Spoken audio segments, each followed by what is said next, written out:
каждый думал о своей любимой, или о жене, там каждый думал о своей любимой, или о жене. И я, конечно, думать мог, и я, конечно, думать мог, когда на трубочку глядел на голубой ее дымок, когда на трубочку глядел на голубой ее дымок. Как ты когда-то мне лгала, как ты когда-то мне лгала, что сердце девичье свое давно другому отдала.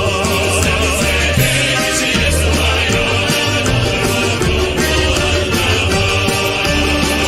Но я не думал ни о чем, но я не думал ни о чем. Я только трубочку курил с турецким горьким табачком. Трубочку курил с турецким горьким табачком. Я только верной куришну, я только верной куришну, чтобы замерить печаль свою, и чтоб пресечь нашу вражду. Замерить печаль свою, и чтоб пресечь нашу вражду. Когда мы будем на войне, когда мы будем на войне, навстречу пулям полечу на вороном своем коне. Пулям полечу на вороном своем коне. Но видно смерти для меня.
Красная армия, доблестный флот, непобедимый, как наш народ.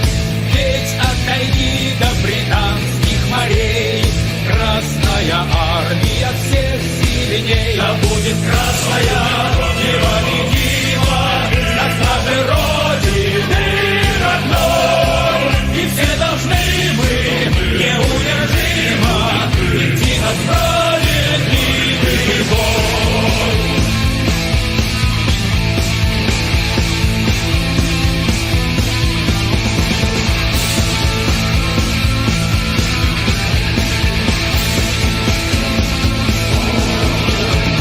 Красная армия, марш, марш вперед! Родина, мать, нас бой зовет! Весь от тайги до британских морей Красная армия всех сильней. Да будет красная непобедима на страже Родины родной.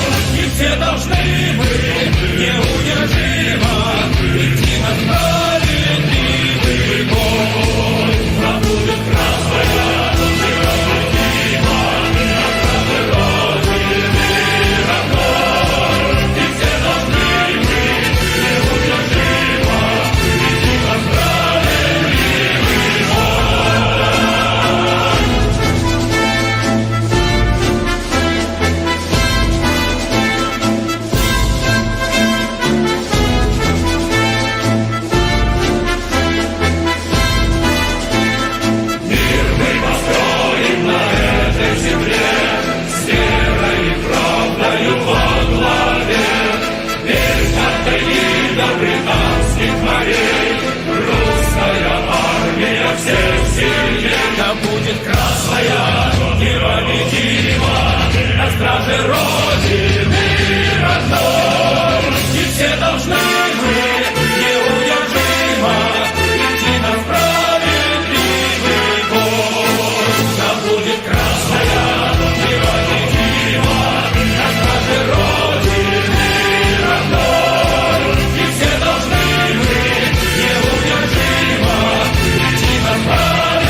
Wow. Wow. That was a long time. That was a 30-minute intro. That's crazy. That's pretty crazy. What's up, guys? We're doing a late night stream today. And why am I doing a late night stream? Because today, I was busy taking a hot shower. And actually, the hot shower felt good. And then I was also thinking about a lot of things. I'm going to do that on my spare time. I do that thinking shit. But, damn, this is crazy. 200 people like the stream. There's only 150 people here. Why even like it? You didn't even watch it. I don't know. Don't make no sense to me. But whatever, I guess far be it from me to complain. But if you plan on watching the streams, I hope you're willing to stay up, because it's a minimum of 30 minutes if we have this low in the waiting room, right? And I'm just doing that because I'm an asshole. I'm just an asshole. That's the truth. At this point, if you are loyal enough, it's going to be 30-minute wait. You know what I mean? Because I know y'all come pouring in later, and I'm not having it. I'm not having that shit. Y'all come back, start pouring in later, and you know what? Even if I only have 150 loyal people, I want to just keep them. Because I feel like this is the Kanye West song, Closed on Sunday, and we have to be a cult now, and it's going to be a post-apocalyptic scenario. Shit is about to go down. Web 3 is coming. The internet's going to be destroyed. Whatever. This is the new event horizon of infrared. Yada yada yada. All that's jazz. All that stuff everybody knows about. And we got to just be a cult. You know what I mean? That Closed on Sunday shit. We got to have our own tanks rolling through the fields and shit. And damn, this don't even make sense. 100 more likes than live viewers. What the hell does that mean? That means people are getting complacent and taking my ass for granted. Y'all just like the stream and leave? Don't even like it then, bitch. You know what I mean? Better stick around and be here for the show, because we have a lot to talk about today, actually, believe it or not, in addition to doing the Patreon Q&A. A lot of people... Thank you so much, Ethan. Mechatanky reporting in from Missouri. Now, I'm going to have probably somewhat of an intro before the Patreon Q&A, so I want to remind people, if you are a Patreon subscriber, first of all, thank you. Appreciate it. Second of all, if you are a Patreon subscriber, go exercise your right that I am obliged to fulfill, because I promised you, and it's actually in the Patreon contract. Go fulfill your fucking right and go ask a question if you haven't already, right? Because yesterday it was only 13 people, and I see that more people ask questions than before. By the way, guys, is the stream lagging? Because on my end, the diagnostics are saying we're getting very sudden, drastic drops that just suddenly change, right? That just fucking I don't know if this is something going on YouTube's end or what, but it's it'll go down to it seems like a glitch. Anyway, if you guys are asking, why does that song loop? Why am I playing a looping song? Because it's just baked into the MP4, motherfucker. It's just the MP4 song. That's all it is. That's all that shit is, actually, right? Ain't nothing much more to it, right? You don't gotta read into shit. That's all there is, right? It's just, and by the way, I want to guys kind of give you my signal, right? I'm gonna start being methodical about the intros. So I play soundtracks, and then when you start hearing that shit, just know the stream is about to start. Just know the stream is about to start, right? But y'all motherfuckers, I mean, we don't even, honest to God, if everyone poured in here in 10 minutes, let's say if we had 200 people in here in 10 minutes, you would have a 10-minute waiting screen. I measure it right now around 200. That's when I started. And if by 30 minutes we don't get there, then I just started at 30 minutes, right? So just letting you guys know how this shit works. But why am I so stubborn? Why am I continuing to do that instead of starting it earlier? Because I'm just doing it based on I don't know. Because people pour in later, and I don't like that shit. I feel like it's disrespectful, right? I'm just an asshole. That's the truth. And I'm an asshole because I can be, bitch. Suck my dick. Anyway, let me tell you something. Some of us have jobs. Motherfucker. Well, you know what? This is a textbook example right here. Gatsu. The guy named Gatsu. Gatsu. It is 11:28 p.m. and you are actually here right now. So what are you talking about? Some of us have jobs. You're literally here right now. The people who have jobs are either working their jobs or they're sleeping, working on their night shift. By the way, I've been doing earlier streams, but I feel like, do you guys even want the earlier streams? Because it's like, it don't really make a difference no matter what time I stream right now. As far as like the amount of people who can make it. That's what I noticed. Like when I started streaming at 7, it was like the same amount as right now. So when I say early streams, do you guys need it to be like 5 or 6? Or what? Does it need to be 5 or 6? Or does it need to be... Yeah, because I don't... Maybe 7 is still too late. I don't know. I feel like 6 EST is a good time, right? I feel like that's... I used to do 4 on Twitch was my ideal time. But I feel like on YouTube, I think 6 is a good time. 6 Eastern time, right? I feel like that's good. Yeah, I know you guys have to go to bed and shit. And I fuck up my own sleep schedule too. I have a doctor's appointment in a few days. And I gotta be up pretty early. So I'm fucking myself over too, you know? So it's not just you guys. We're all going down together. We're all suffering together. And by the way, that's a good thing. Because that's what cults do. That's what cults do. Cults suffer together, right?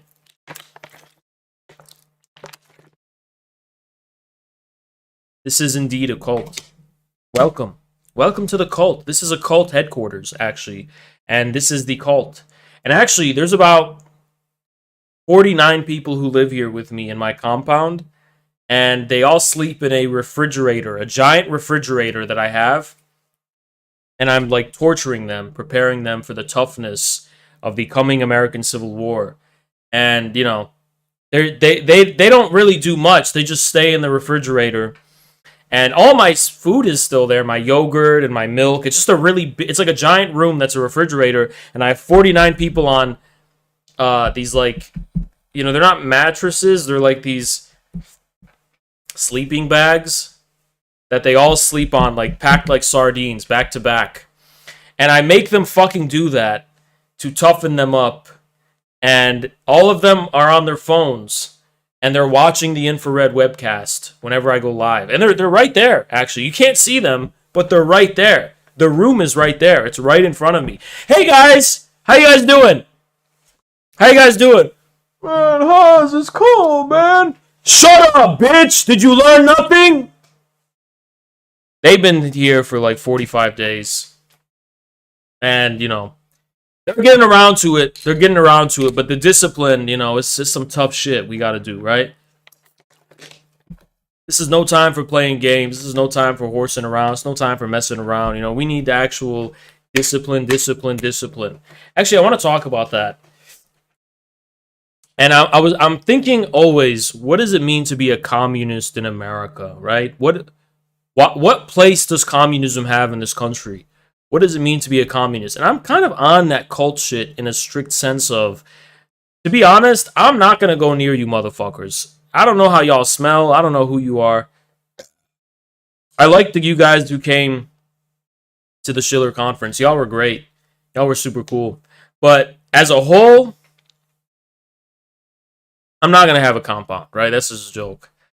But I am going to be a harsh cult leader and say shit like, if you're living in a snowy place like Michigan or Wisconsin or somewhere like up north, whatever in Michigan where it's snowing right now, and they got snow in general, I kind of feel like you should subject yourself to some harsh...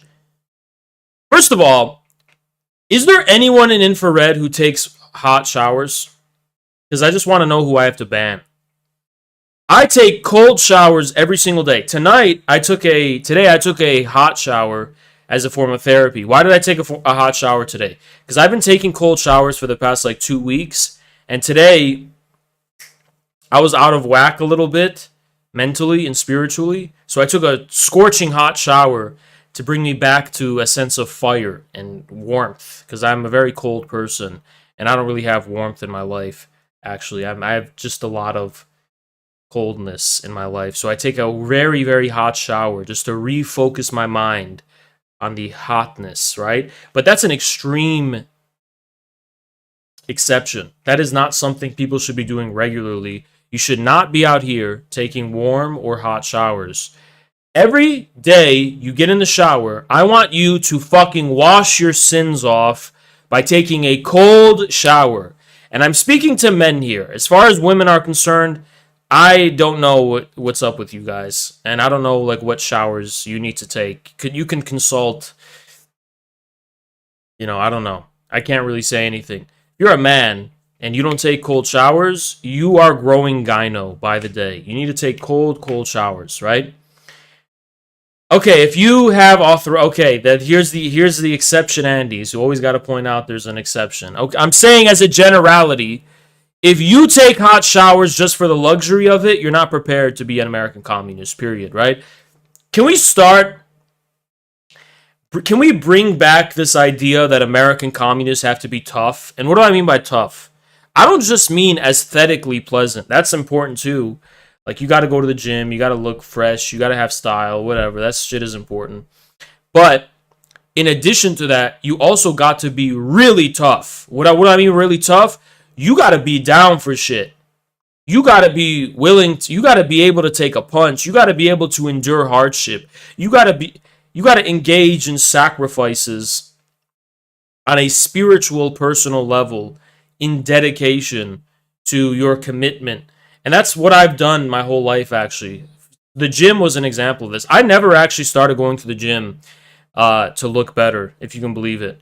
I go to the gym to sacrifice effort in dedication to something, right? If I don't fucking go to the gym, I feel like a pussy, right? I'm not doing what I'm supposed to be doing. The cold showers thing is the same thing, right? Cold showers, you don't have to be ascetic, but you have to toughen I feel like we need to toughen our skin. People need to toughen our skin. You don't ever get complacent. Don't ever get lazy. Don't ever get too comfortable wherever you're living right now in America. Start becoming a hard motherfucker. That's my advice. Start becoming a hard motherfucker. Sign up for a boxing gym. Do some MMA if you got to do some MMA. Start taking punches. Toughen yourself up. Toughen yourself up. I feel like that's what we got to do right now. Toughen yourself up. Does communism include dude probably washing between the cheeks? Yes, you gotta wash your ass, alright? I don't even know why I have to say this shit. I don't even know why I gotta say this shit, but you don't need to be walking around with any stanky ass, alright? But you gotta wash your ass, make sure it's cold. I'm just saying make sure the water's cold. I'm not saying neglect washing your ass. You gotta wash your ass, okay? You gotta wash everything. Motherfucker, if you don't wash your ass, I don't know what's wrong with you. I mean, unless you have a bidet, you got to think about it. Has water ever seen that area of your, think about it. You take a shit every day, you wipe your ass, and you don't have a bidet, and then you shower and you don't wash your ass. Well, do you know what's going on down there? Because I will guarantee you it's a jungle. I guarantee you there's stuff going on down there. So, you got to wash your ass out here. If people don't know that, I'm here to announce it. You got to do that, right? So, yeah, we got to start toughening up as a community. I want I feel like y'all are already some hard motherfuckers, but let's be harder, right? Let's start being harder motherfuckers out here, cuz if you're this is what I'm trying to think of, right? I'm thinking spiritually what it means to be a communist in America. And I'm starting to just get this idea that communism has to be more toxic and more brutal and more like associated with like something, toxic, even more than the far right. Like communism has to be so far extreme right that it's actually authentically left-wing. Because we think of, the far right are the tough motherfuckers. The cold-hearted ones, the cold, hard motherfuckers who don't care about feelings and all that shit. That's how we need to be, okay? We need to be Bolsheviks. We need to be Bolsheviks. You know what it means to be a Bolshevik? That means you gotta be in the winter snow, and you gotta be a cold motherfucker out here. You gotta be a cowboy Bolshevik. You know what it means to be a cowboy Bolshevik? That means you're wearing leather with fur on it. You know what I mean? And you're out here in the wooden stables on the farm, You've got revolvers and hypothetically and all this kind of shit. I mean, like, you gotta be about it. You know what I mean? Cowboy Bolshevik, American pragmatic spirit, coupled with Eurasian sense of perseverance and fanatical loyalty to the cause, coupled with the American pragmatic, ruthless, industrial, mechanical spirit. I mean, we need to be some cowboy Bolsheviks in this country. Cowboy Bolsheviks. That's what I'm saying. That's what it means to be a communist in the United States of America.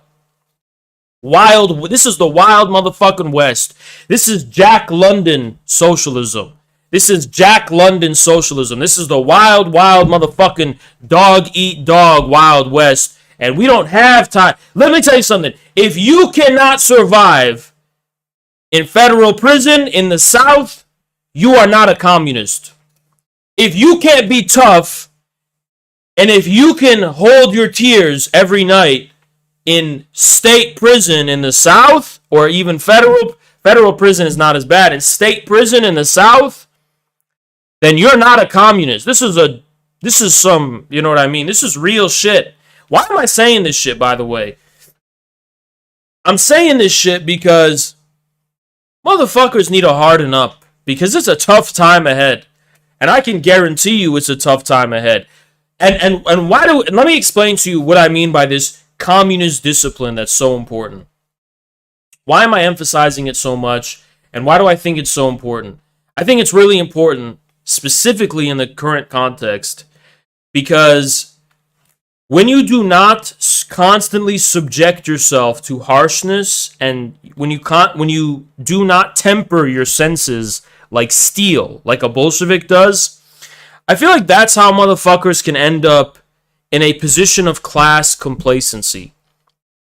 And I know many of you are actually part of the working class, and you're like, what about, how could I enter into class complacency?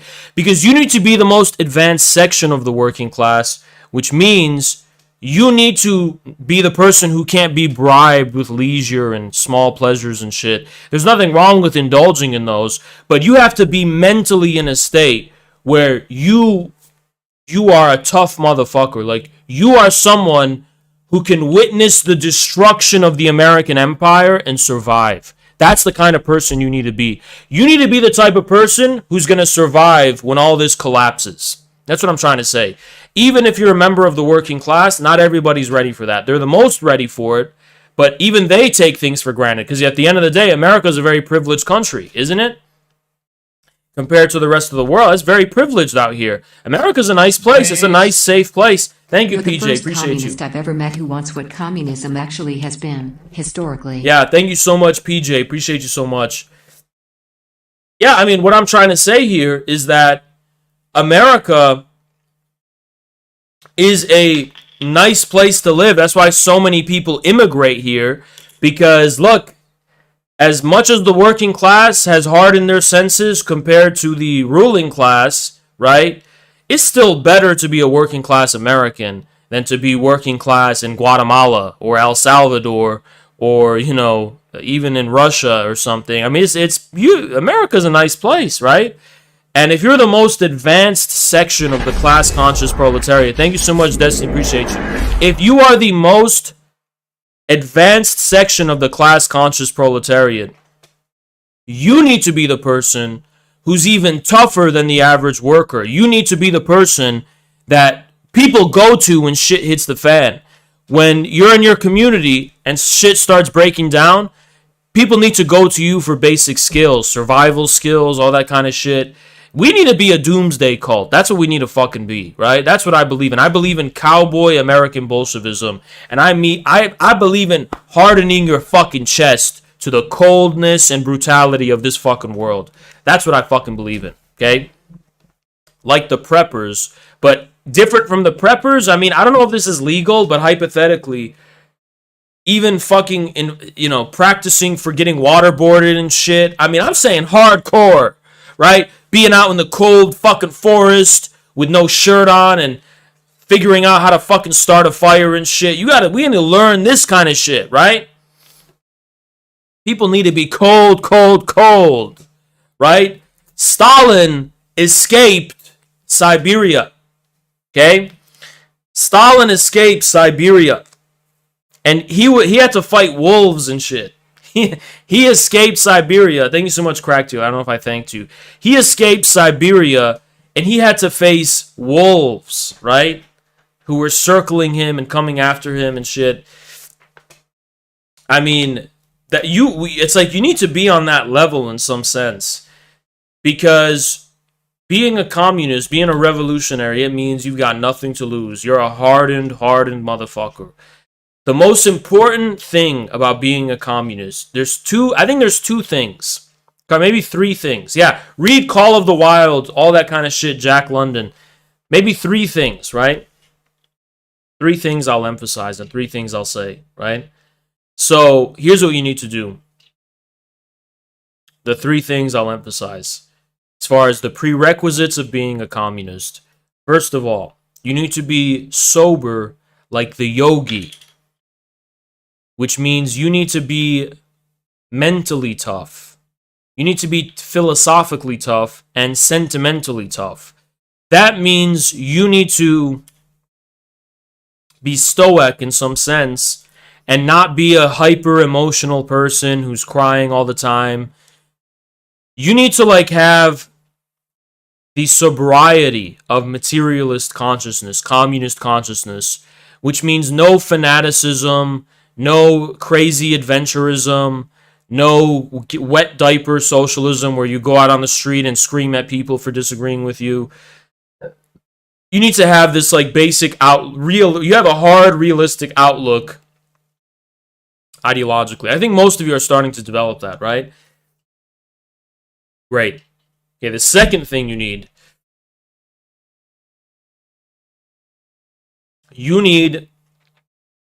a sense of physical toughness. Okay? You need that was the mental one. The mental one will never be complete without the physical one. Okay? So you need the physical one. You need to be willing to dedicate yourself on a sensible physical level, subjecting yourself to the extremities of weather, even physical endurance, possibly in some sense, not in a crazy way, but in some sense pain, right? Like cold weather and all that kind of shit. You need to push your body to its limits and harden yourself, okay? I'm going to combine the two. Third thing you need. Yeah, hunger. Yeah, true. Fasting and shit. The third thing you need is social toughness. What does social toughness mean? It means you can patiently speak to people who disagree with you and not get your panties in a bunch. Social toughness. That means you learn how to be a fucking leader. Who's wise. People look to you for advice, and they look to you for guidance, and they look to you for leadership. That third one is the hardest one, by the way. Number one, I rank them. Number one is the easiest. You need to have philosophical, ideological toughness. The second one is harder. That's the physical one, right? The third one is the toughest of all, social toughness. You need to be able to endure the people. You need to be so patient that you can endure all of the ignorance, all of the stupidity, all of the emotions, all of the annoyingness of random strangers and people, and you need to have a solid positioning where they still look at you as a leader and as a guide that they look to. That's the most important. Those three things are how you be a communist in America. Those are the three things. Now, I am not saying you have to be an ascetic. You should still indulge in worldly pleasures, obviously. Okay? Go out, have fun, live your life. I'm not saying you shouldn't do those. But you should also have a firm foundation before you do anything of toughness, right? So I'm just saying don't get too comfortable and take it for granted. As much as you go out and have fun and do whatever, living your life, always have a bedrock and a foundational toughness in case shit hits the fan and, you can't. Never take for granted anything. Always be willing. Thank you so much, PJ. These are all things you should have if you have a Y chromosome, regardless. Oh, I agree. I agree in some sense. Let me explain something about social toughness too, because A lot of people seem to miss this and overlook this, and it's actually so important when it comes to social toughness. You need to also, this is related to all three in some sense. You need to master silence. What does it mean to master silence? You need to like be at the point where you can be in solitary confinement for 30 days. Just 30 days, right? I'm not, should you do this necessarily? I'm not saying you should do this. I'm just saying you need to be at the point where you can do it, where you have no reliance on anyone on a social level. You need to be able to like have no reliance on anyone socially, right? All of that feelings of loneliness. And listen, one of the biggest way in which men are domesticated in our society isn't how they put soy in your food. It's not even necessarily how society talks shit about men and disencourages you from being manly. It's not necessarily that. The biggest way men are lowering T levels and they're becoming soy is because they are putting you on a form of social over-socialization and dependence, which means because of our inherent loneliness as individuals, when we leave our mother's breast and when we always want someone to talk to, and we always want some warmth in our life. We always want someone in our life to like be company with us, right? If you are the most advanced section of the working class, I am not telling you need to be alone and be isolated. I'm telling you need to be prepared and able to be. You need to be able to have zero dependence on anyone socially. And by the way, this is also general good life advice. Because if you think about it, I see a lot of motherfuckers in friendships and relationships just because they're afraid to be lonely. You know how many cucks are in relationships? Thank you so much, Johnny. 3 is definitely the toughest.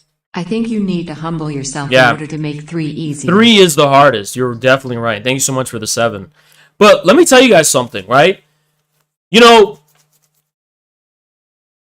so many cucks are in relationships because they're scared to be alone. So they allow the woman to wear the pants. They allow her to be disrespectful, all that kind of shit. Because it's tough being alone, right? So they endure so much, even sacrificing their own dignity as a man. But I feel like manhood begins, Huncho, shut the fuck up and literally suck a dick, right? You're killing the mood, you're killing the fucking vibe. Okay? You need to be socially independent. The first prerequisite of what did I do? I just said that in a lispy way. Prerequisite. The first prerequisite of being a man is social independence. You are not reliant on anyone for any social validation, any warmth, any comfort, none of that. You need to be someone who is abandoned and forsaken, right? I'm not going so far as the Sergei Nakayev Catechism of a Revolutionary, where he says the revolutionary is a doomed man. I think that's a little bit of a too... I'm more like Lenin, right? In a sense. But you need to be able to be socially independent. You can be alone. You don't need friends. You don't need anyone in your life. Now, can you have people in your life? Of course, but you don't need them, right? If you have friends that disrespect you, you don't need them. You can turn your back on them and have no friends. It's better to have no friends than to have friends and have your manhood and your basic dignity be disrespected, isn't it? Who betray you and whatever. Same thing with women. It is better to be alone, not have a girlfriend, than have a woman who won't show you the respect of being a woman and will try to boss you around and wear the pants in the relationship, so on and so on. So it is better to be alone, right? Period. Okay? Now, I'm not saying you should be socially isolated. On the contrary, if you're going to master the third term and actually like arrive at a point in which you can seriously, become a leader of some kind, you need to absorb the people. But in order to have that special relationship with the people and have the patience to lead, talk to strangers and random people, and maintain your fortitude and maintain your composure and maintain your poise and your posture, right? In order to do that, you need to, in a sense, be isolated socially, right? Part of you needs to be above all social networks and friends groups and all that kind of shit. Like, you need to be an orphan. That's how you be a leader, right? You need to be someone who is abandoned. Once you experience the abandonment and the silence of abandonment, only then can you have the universal outlook necessary for articulating the general wisdom of the people, right? Think about it. If you're just among the people as a normal person, and you're not abstracting yourself out in some kind of way, you're never going to get the POV of being able to like have a general understanding of the people, right? Because you're just going to be like, you're going to be among the trees, so you'll never see the forest if you're just around the trees. You have to leave the forest to see the forest, right? You need to leave the forest to see the forest. Now, I'm not saying you should be socially isolated or isolated from society. I'm just saying part of you should be. Part of your soul should be. Part of your heart should be. And that's the part of your heart you dedicate to the people. And that's the part of your heart you dedicate to communism. The one that is isolated from the whole world and all of society. Now, of course, you should still be with your family, your friends, and all that kind of stuff. But part of you needs to leave the forest just so you can see the forest, because your job is to be a leader for the people. Your job, like if you're here watching my stream right now, there's what, like barely 300, less than 300 people here, right? Around 300, I think, are here. So if you're here right now, the reason I'm saying this is because you are basically exceptional in some kind of way. Like, you are the people who are not like necessarily casual viewers. You're like the 300 Spartans. You guys are the ones who are like dedicated to ideas and dedicated to things. You're not really like a casual viewer just chilling, right? Now, some of you might be like that. I don't know. But it seems like this is the 300 Spartans right now. So I'm addressing the 300 Spartans. Now, if I had 3,000 views right now, probably wouldn't be saying the same thing because it would sound psychotic.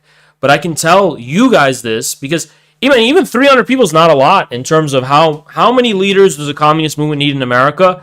We need tens of thousands of leaders. We need tens of thousands of people who can do this shit, right? So, and by the way, even if you're like some leftoid, even if you're some fucking leftoid, this is what I don't get. How could anyone disagree with what I'm saying? If you're this tough communist revolutionary, how the fuck...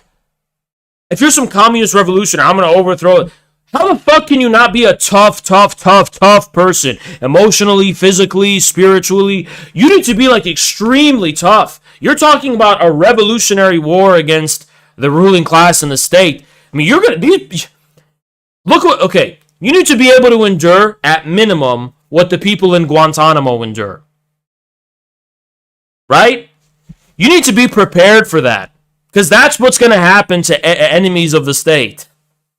For real, right? It's not a joke. I'm saying, even if communists, we're not adventurous. We want a communist movement. The CIA is going to come for you. They're going to fucking come for you. They're going to throw you in jail. They're going to throw you in prison. They threw Eugene Debs in prison, okay? They'll throw us in prison and shit if we ever make any inroads. The first thing you need to prepare for is being tough. It's the first fucking thing. This is not a joke. You need to never ever complain or cry to anyone. That's another thing I always say. Always remember something. Whenever you as a man complain, you're complaining towards someone. Like, for example, if I complain, at chat, I'm complaining at you guys. But there's so many men who complain at the void. You find yourself in Guantanamo or some kind of like CIA black site or some shit, and then you're complaining. Dude, what are you complaining about? You're a revolutionary. Nobody cares about you, right? The States doesn't give a fuck about you. Nobody cares about you. So what are you complaining for? Almost all American communists are just professional complainers. They go on Twitter and they just complain about things with absolutely no regard for whether or not anyone's listening to them or anyone even cares. They just go on Twitter. They don't even know who they're addressing, and they just complain. Oh, this is so unjust. This is so unfair. So what are you going to do about it, bitch? What are you going to fucking do about it? Right? Are you trying to appeal to people's moral sentiments? Well, that's not how the world works, because people actually have to put food on their table and actually focus on their own fucking lives, and most of the time do not have time to sacrifice profound aspects of their time, profound quantities of their time, to purely moral concerns and moral sentiments. The overwhelming majority of people just don't have the fucking time for that. And that's just a fact, okay? So, I mean, the privilege to have time for that, that's why the people taking a knee for Black Lives Matter are overwhelmingly rich white suburbanites, because they do have time to dedicate themselves to, you know, purely moral concerns about the world, rather than concerns about the world grounded in any material necessity, right? If you are an American communist, you need to be a Bolshevik who bathes their will and bathes their heart in the harsh world of necessity, material necessity. And half of it. You want to know why I tell you guys I want you to like go out in the freezing cold with no shirt and all this crazy shit? I just want you to learn to endure hardship without complaining. That's all you really... You can get creative with however you do this for yourself. Learn how to endure great hardship without instinctually complaining about it. That's what's going to make you a fucking communist. Period. Right? But that's what it means to be a Bolshevik in this country. You need to be like the Bolsheviks were, right? This is how Lenin was. This is how the Bolsheviks were. Period, right? I mean, this is how Stalin was. This is how they were, man. It's not... They were going to Siberian prison. You need to look up what Stalin went through, man. He would... The prison diaries of other people who were with him, they'd say... Every day, the guards would come in and just beat the shit out of him. He wouldn't speak. He wouldn't cry. He wouldn't whimper. Nothing. Just silence. And he would just take it. Every fucking day he was in prison. They would just beat him. And he just fucking took it. Like a cold motherfucker. He didn't give a fuck. Okay? And yeah, the problem here is that children are being raised to be so fucking soft. And it's a crisis. Softness is like one of the biggest crises facing America right now. Everybody fucking knows that. There's no room for softness when it comes to communism. Period. If you're gonna call it, I just want to start establishing this idea very vaguely, right? But you know, I just have this view where we just need to start establishing that if you are going around here calling yourself a communist, that needs to be associated with the opposite of softness. But more often than not, a lot of people on Twitter are communists, are calling themselves communists in America and in this country, joining the DSA and becoming extremists because they're just soft. You ever notice that?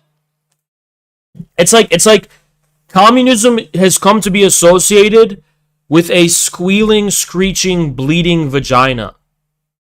You're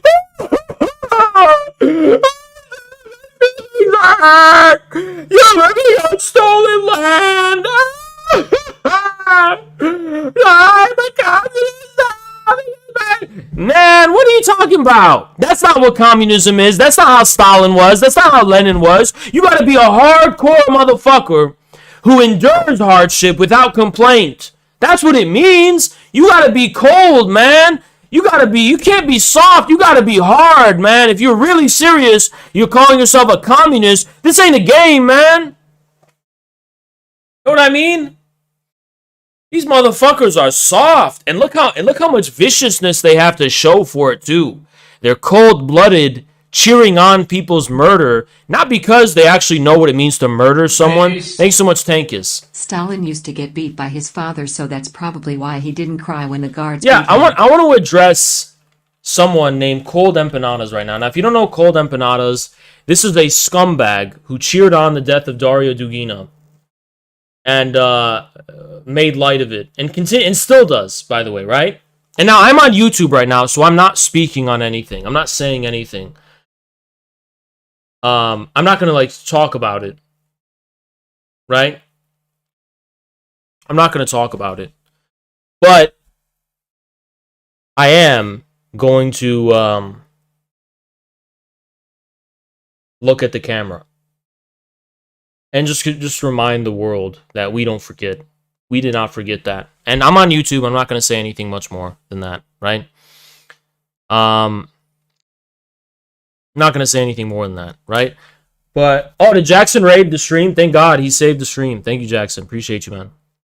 I was going to have to unlist this video. But, thank you so much, Jackson Hinkle, for the raid, who just got unbanned on Twitter, by the way. Speaking of Twitter, now, I'm not going to speak about cold empanadas and what awaits them, because there's no need to, right? But I'm just going to speak on this general sentiment they tried to give expression to right here, which is right here, right? And by the way, I can't use any slurs on YouTube, so keep that in mind. You know, follow me on Telegram. Everyone follow me on Telegram. MAGA communists. Oh my God. Holy fuck, thank you so much, Johnny, for the 20. Appreciate you, man. MAGA communists. Communism is not about wokeness or morality. You blue-haired cuck soy lib. Yes, true. Also, MAGA communists. How dare you mock the death of a fascist? Daria is not a fascist. I've proven that multiple times. But whatever. You inhuman monster. I'm literally crying and I'm going to tell Haas on you. So the sentiment is like, oh, Haas, how can you be saying we need to be so tough and harsh, and yet you're like always moralizing when these leftist jackals and scum and vicious, I can't say slurs, these vicious pieces of shit. God. Thank you so much, class analysis, right? Thank you so much, class analysis. Like, how can you say this, right? And here's why, you little bitch. And follow me on Telegram, guys. I'm censored on YouTube. I can't use the words that give full expression to what I mean here.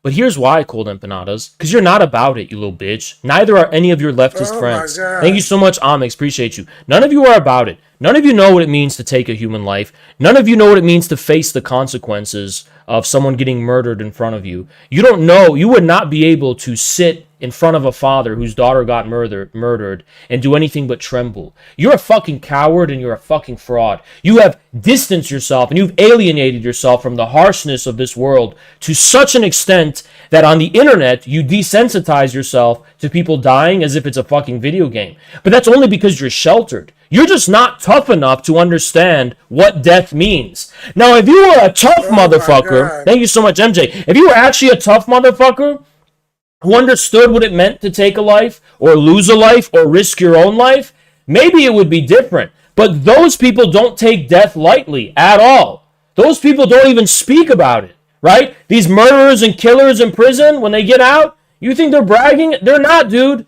They actually know what it means to get stabbed and witness someone have their life taken away right before your fucking eyes.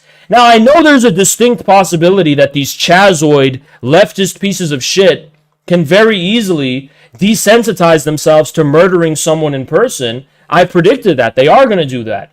But that doesn't mean they're tough and they've actually owned up to the consequences of killing.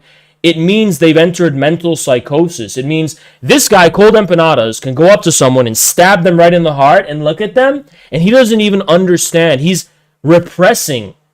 He's mentally incapable of articulating what he's actually doing because he's entered this state of mental psychosis where he has disassociated from reality. These killer clowns are very real. I'm not denying that. But the reason we call you a scumbag and we moralize is because you're not actually about that shit. You don't understand what death is. You don't even know what you're saying. You're too privileged and sheltered and isolated from the real world to even know what it means to be a fucking father who loses their daughter. You really understand what that is? You don't. You're a fucking pussy. That's what you fucking are. You're hiding behind a fucking keyboard. You're a little goblin, little pussy, little bitch, and you're talking all this fucking shit only because you're not directly there. You're a fucking dancing little bitch, goblin. I can't say the word I want to say because I'm not allowed on YouTube, but that's exactly what you fucking are. By the way, anyone have a cigarette I could use? Because I could go for a smoke right now, if you catch my drift. But that's all it fucking is. There's not much more to it. You're a pussy. You hide behind imperialism. You hide behind the Azov killers. You hide behind the fucking armed killers of U.S. imperialism and the status fucking quo. You hide behind that shit and you dance like a fucking killer clown jester on the fucking internet. You don't take responsibility for the murder you advocate for and the way you desensitize yourself to death. You don't take responsibility for it, bitch. That's the fucking difference. Bolsheviks, hard motherfuckers, they owned it. They owned everything. Soviet soldiers in World War II who had to kill the German soldiers, who had to actually kill people, they owned it. They carried that with them for the rest of their life and they owned it. And when they came back home, they understood death is not something to be taken lightly. Those are tough people. Those are people who know what it means to endure the harshness of the world at the expense of moralism. Those are the people who have hardened their hearts to moralism and so on. But you have allowed your disgusting, sadistic, psychopathic moralism to bleed over into trying to desensitize yourself to what it means on a fundamental human level for someone to be killed or someone to die. That doesn't make you tough. It makes you a coward because you're running away from the basic human instincts that every human being has beating in their fucking heart, which allow them to articulate the depth and gravity of how precious life really fucking is. You're just fucking a disgusting piece of shit. You're no different than a sadistic aristocrat living in fucking France, ordering people to fucking die and shit. You're not owning up to the consequences. You're a coward. That's what you fucking are. Thank you so much, Tankus. You are 100% right on what you are saying. I've seen a man getting shot point blank and it was traumatic. Exactly. These people don't know what death It's looks like, let me put it this way. Real killers, real people who have experienced, I'm talking gangsters and shit, you know, these people still kill, right? But they don't make light of it like this guy does. They don't go on the internet and do this shit, right? Those people, I mean, like, when they got to get the job done, they get it done. And they get tattoos. And it's like, it weighs on them in some kind of way. Even, I'm not saying they're crying at night all the time. I'm just saying, like, they understand the consequences of what that fucking means. And they own those consequences, you know? But this guy, who's probably some pasty, fucking skinny little nerd, little bitch, who's like going on the fucking internet, speaking so lightly about death in this disgusting, sadistic way, this is not someone who's prepared to actually know what it means to die or take lives. And you know what? Without speaking on that, just separately, forget about taking lives and forget about people getting killed. I can probably bet something. If I went to New York, and if I was in the presence of this person, I guarantee you they would be trembling and shaking. I guarantee you they would be trembling and shaking just for being in my presence. If you are going to tremble and shake when I am in your presence, when I'm staring you in the fucking eye, which almost every one of these fucking haters actually do when I see them in person, including that guy who tried to raid the Schiller Institute conference, he was shaking, right? When I was looking at him in the fucking eye, I could see his fear. And I have no doubt cold empanadas would be the same way. So before you go on the internet and make light of other people's death, you need to be prepared to look Haas in the eye in person and not shake and tremble like a little bitch. That's the bare minimum. That's square one. If you can get past that, there's other hurdles you got to get past. But if you can't even get past Haas, you need to shut the fuck up about violence and killing and murder and making fun of people dying and making fun of fathers losing their fucking daughter, when you would tremble like a little bitch if I was in your presence. Just me.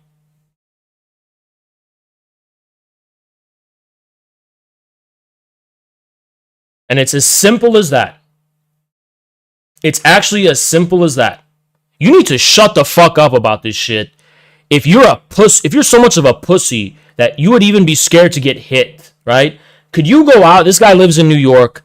Could you go out on the streets in a bad part of New York and, like, could you get knocked out? Could you get punched in the face? Could you take a punch? Could you even take a punch without getting scared? If someone came and pressed you in New York, would you shake? Would you get scared that you're going to get punched? You're not going to die. You're just going to get punched. If you're scared of that, shut the fuck up about death. Shut the fuck up about killing people. Shut the fuck up about being some hard motherfucker who's prepared to kill for the revolution. No, you're not, little bitch. No, you're not. You're a pussy. And if you actually manage to desensitize yourself like the Chaz people did and enter mental psychosis and start killing people, it doesn't make you tough. It makes you still a coward because you are just entering disassociation from reality. The only brave killers that ever existed in history, soldiers and warriors and all that kind of shit, those are the people who killed. Thank you so much, PJ. I know a lot of people who have killed. The one I know who killed the most would not shoot a mugger if his life was not in danger. His kills haunt him that much. I have no doubt about it, PJ. Thank you so much for sharing that. People need to understand this shit. Let me tell you something, right? The real killers in history who are actually tough, harsh people who've gone beyond moralism, those people, soldiers and all that kind of stuff, the Red Army, those people have killed in reality. They've killed and they were still in reality. They had to absorb all of the consequences of that. If you disassociate and start killing, you're just a psychopath. You're like the Joker or something. You're like some fucking crazy killer clown. You're not a tough person. You're not a hardened person. You haven't hardened your heart or actually know. You're not like some Bolshevik revolutionary. You're some Maoist soldier. You're a killer clown psycho who has disassociated from reality, and that disassociation is the only fucking reason you can kill. The Chaz people killed those two black teenagers in the car, not because that they were tough or anything. They were disassociated from reality. They weren't living in the real world anymore. They were no longer able to sense their surroundings in the most like basic fundamental way. And so they shot those teenagers. It's like they were living in a video game. They're like these killer clowns, right? No, that's not what revolutionary violence is. It's just not.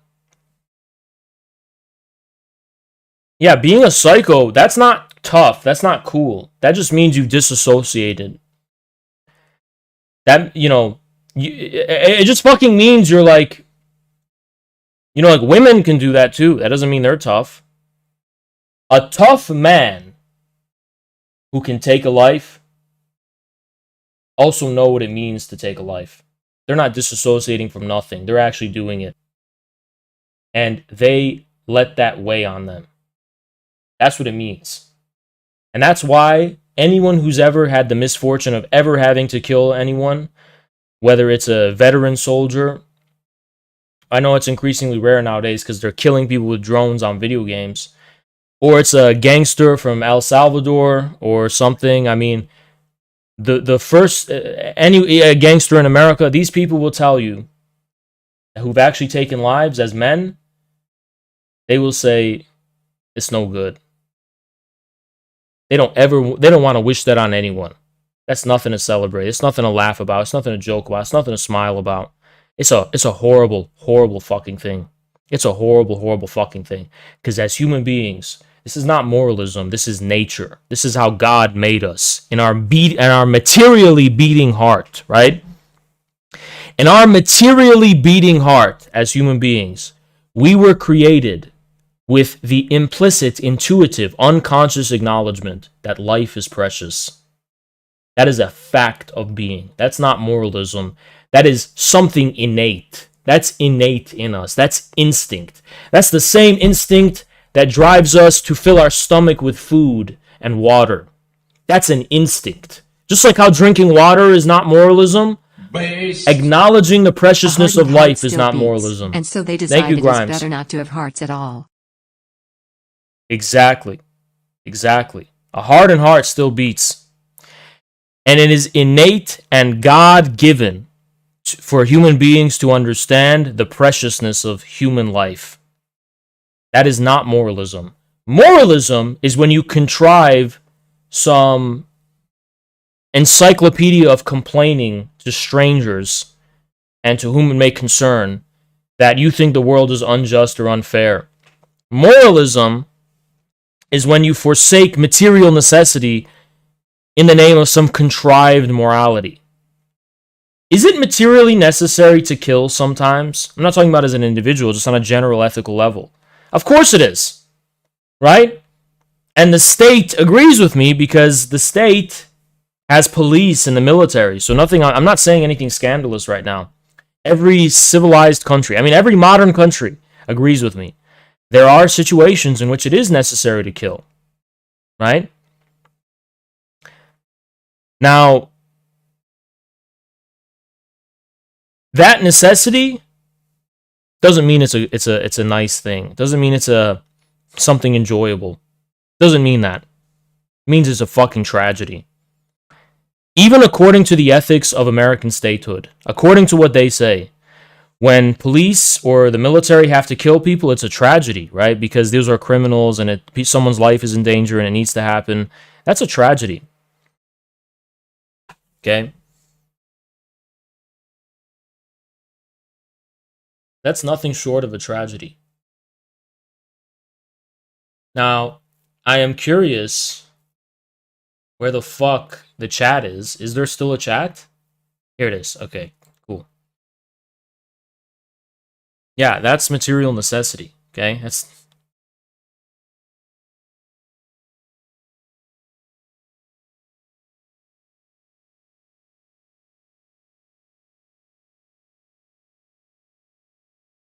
Even if it's necessary sometimes, right? That doesn't mean it's a happy time that you take lightly. Doesn't mean that. Just like killing animals. Can you go up to a fucking animal and just slit its throat? Now, sometimes you have to. Like, if you're out in the woods and you need to feed your family or you need to eat, you gotta kill a deer or something, right?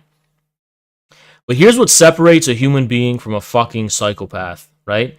A human being will kill that deer and still have a mature, collected, and respectful attitude toward God's creation.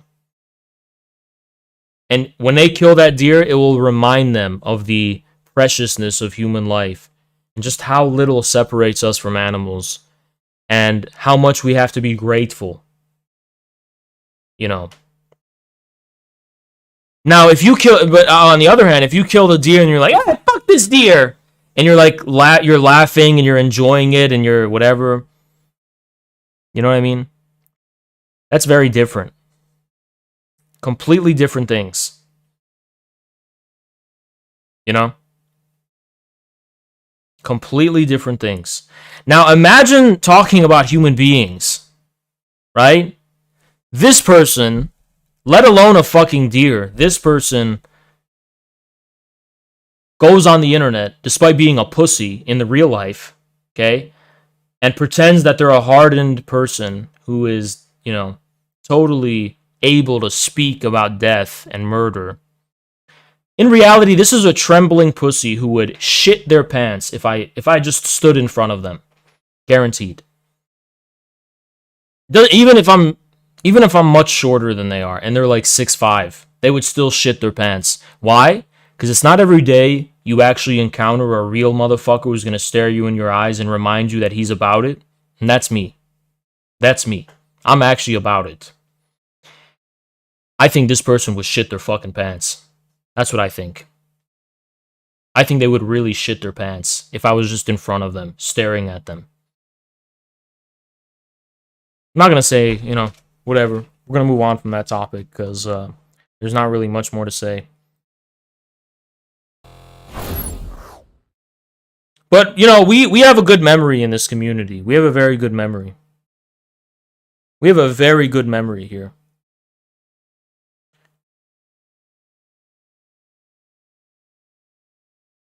And it's always good to have a good memory.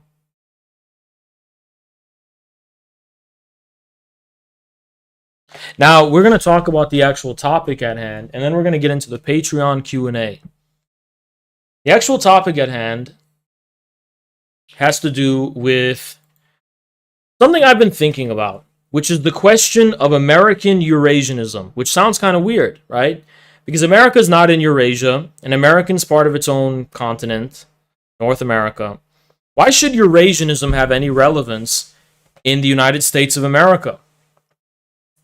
Well, I started to think about this, and I think we should really evaluate. By the way, everyone liked the stream, but we should really evaluate the following question. Is the significance of Eurasianism simply geographic? Let's take a look at the American landmass. The American civilizations that exist right now are a fusion between Eurasian civilizations and the indigenous local ones that pre-existed the arrival of Europeans. The Spanish Empire was a Eurasian empire, in case you didn't know that. It was. Now, people will reproach me with the significance. What about Africa? What about South America? I think when we speak about the question of world history, and we speak about the creation of the global interconnected world, right? That definitely has its genesis in Eurasia.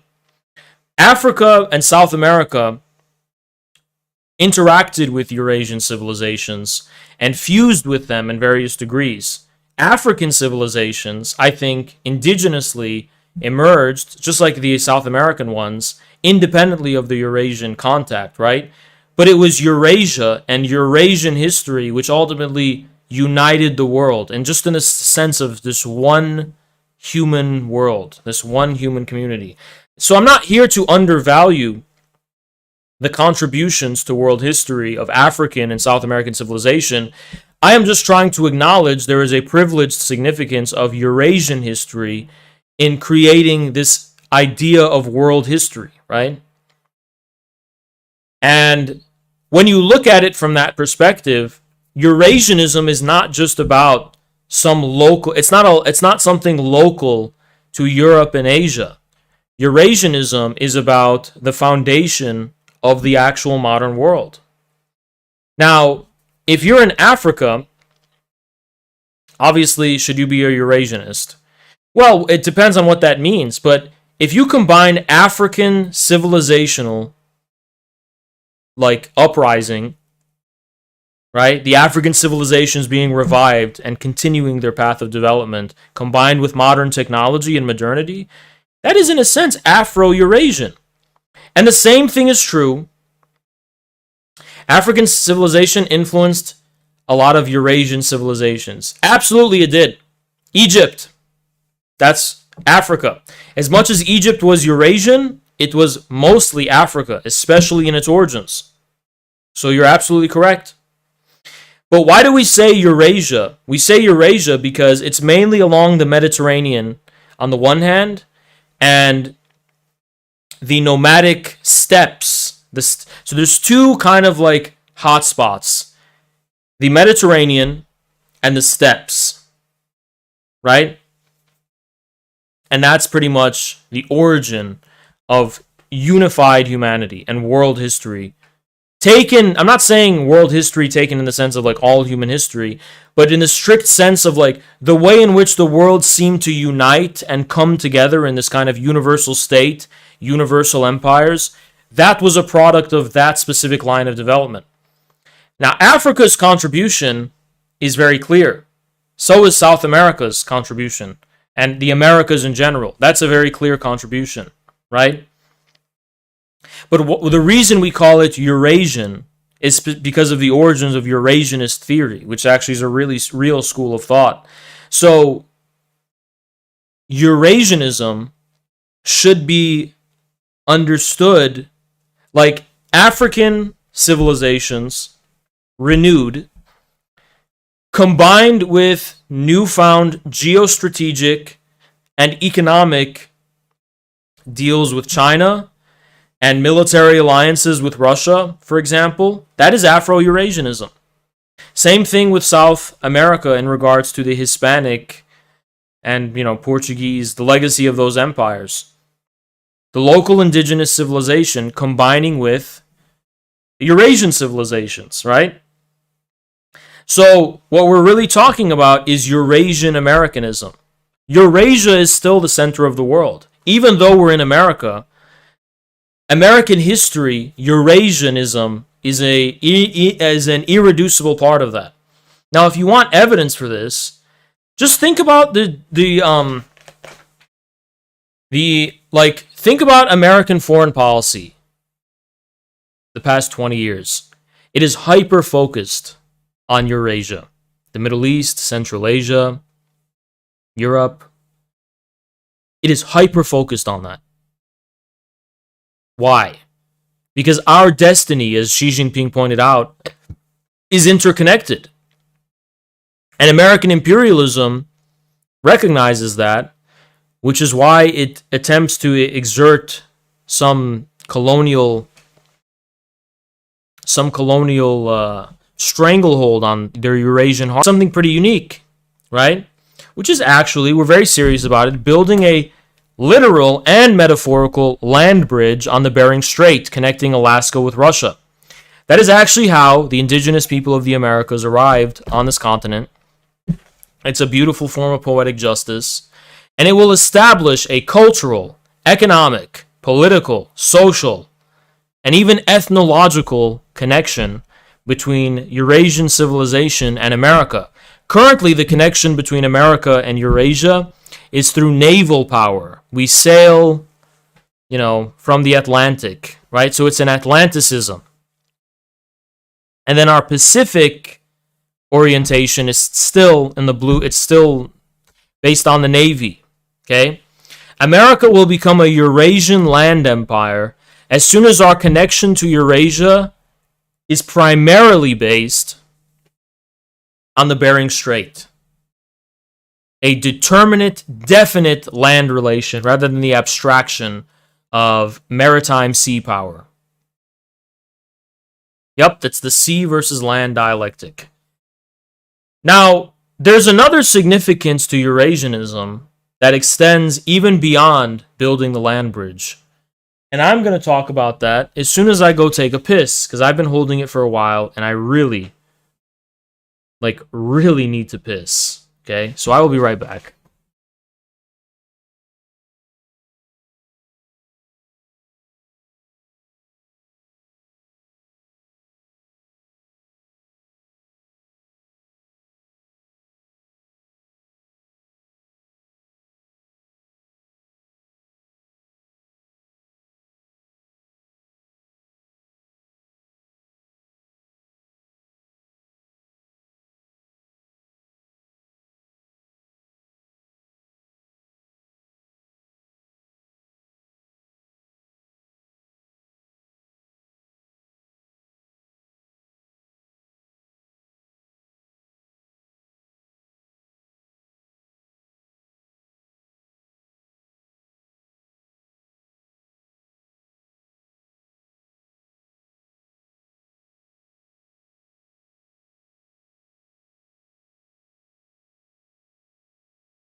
All right, I'm back. I'm back. Is your attention span? Oh my God, 200 people left. That's a new record for attention spans. But yeah, that's pretty crazy. 200 people. Wow. That is just beyond that's a world record of some kind. Anyway, guys, now allow me to continue. The other significance of Eurasianism is relating specifically to the question of what is the ethnos of America? What is the bedrock and foundation of an American civilization? It doesn't exist. And I'll explain why it doesn't exist. Go to Walmart, and people don't even know how to fucking put their shopping carts back in the fucking shopping you know, the cart lane, right? It's things like that. It's the tragedy of the commons. I'm not necessarily blaming people and saying people are bad because of this and saying people are evil because of this, but I am taking note of the fact that unless we Americans are told we have to do something, there is no implicit social rules governing the relationship between individuals that is non-explicit. Everything is just explicit. It's all carved in the dead letter of the law. Beyond that, we're all individuals fundamentally isolated from each other atomically. Okay? Now, so that is the problem of missing civilization in America. That's actually one of the foundational arguments of the Infrared show. If you watch our What is Infrared All About video, the basic idea and the basic thrust of that was that the problem with Western communism has always been that we don't have that sixth sense that allows us to ground the raw material out of which communist struggle is built. So to be an actual communist in America, and I mean an actual communist, not some kind of like, ideological fanatic based on some abstraction, and that's why there's a history of sectarianism with all Western communism, because the basis of their communism is not actually material necessity. It's more like something like some morality or some idea or some kind of like, some kind of sentiment. And then that's why there's sectarianism. I'll explain this. You want to ask, what was Chinese communism based off of? I mean, I don't know. The Japanese invaded China and the peasants needed land. So it's like, okay, now I understand the basis of communism here in China. It's very easy to be a communist because it's like you're a communist because of this real material necessity, right? In America, it's more the sentiment that prevails is more along the lines of like, I'm a communist because I'm morally superior, or because this is theoretically correct, or because this is what the book says, or because this fulfills my emotional needs. There's no realm of material necessity in defining American communism, right? So the question of American civilization and the question of American communism are one and the same thing. We cannot have a communist movement in this country unless we think about and articulate and try and ground our communist belief in some kind of civilizational sixth sense, some kind of implicit, intuitive understanding of the material, ethnological, historical, and social bedrock, the material one, that underlies American civilization. And in my view, if we become cowboy Bolsheviks, which is what I advocate for, we will have a deep, dark insight into Eurasian America. An America which forges in the fire, the sacral fire, forges a real civilization on the basis of some kind of Eurasian genesis. This means, there's a show on Netflix. I want you guys to, you've probably heard of it. It's called Tiger King. There's more tigers in America than in the wild. I think that's a good thing. I think we as Americans need to start wrestling tigers.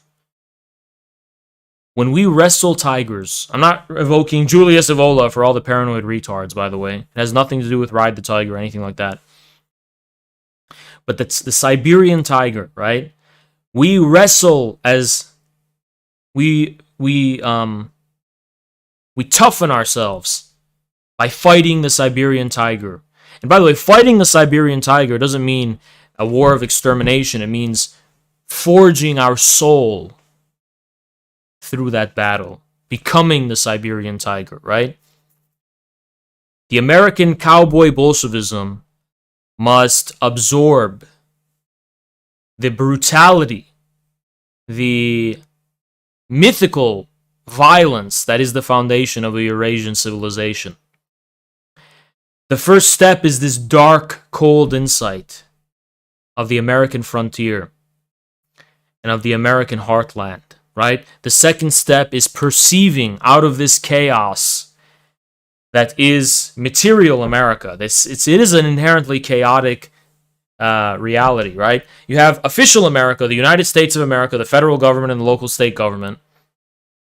Then material America, which is how do people behave out west? How do people behave in these small towns and in the middle of nowhere and out in the boonies? What are the laws governing the interaction between people? What is the real fire that is the basis of the socius? Eurasian Americanism means the development of some kind of authentic material being out here in the Wild West. And it's a mythical violence, which means we must participate in the very creation of this.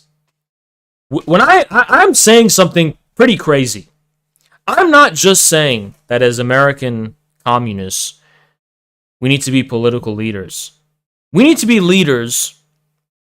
This might be the most psychopathic thing I've ever said in my whole life. We need to be leaders like Larry David. You know Larry David?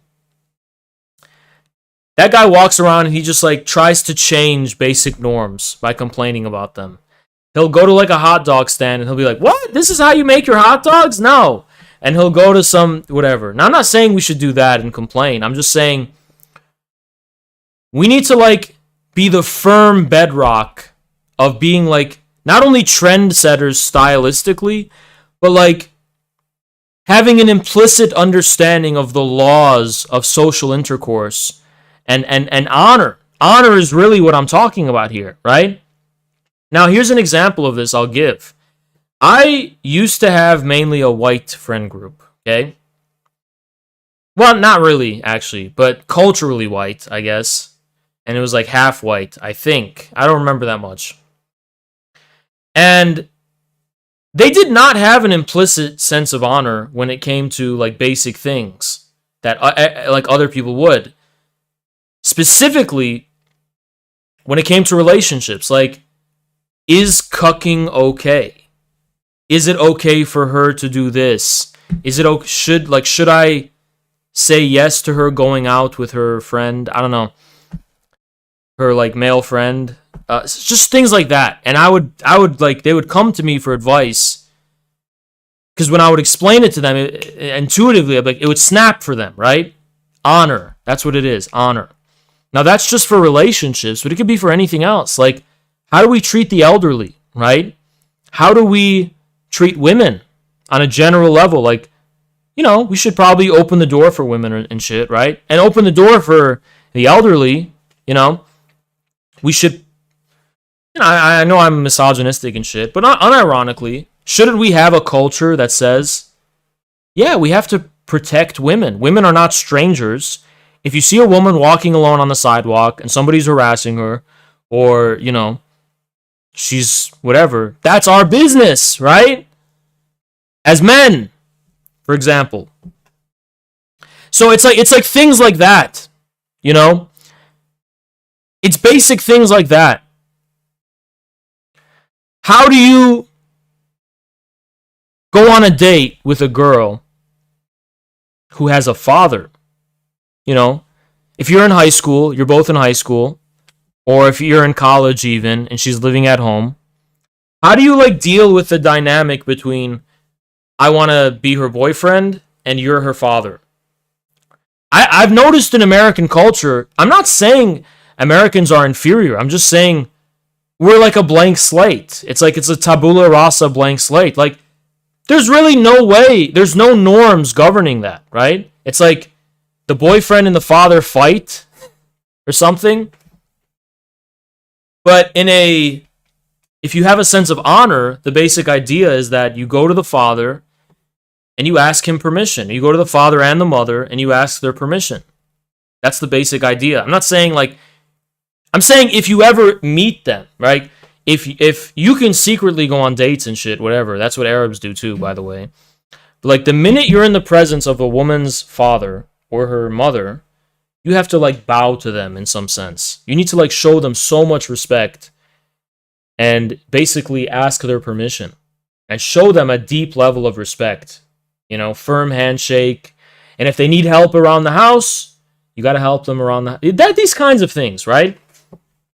I think these things are all baked in to Eurasian civilization. Now, there's varieties of how it works, and guess what? There's going to be an American variety for how that works. There will be an American variety, right? Now, I'm not really that educated on the indigenous civilizations of North America, so you have to take what I say with a grain of salt. I'm sure Mexico, I'm talking just about the United States of America, because Mexico has the legacy of the Aztecs and the Mayans, who I think were like a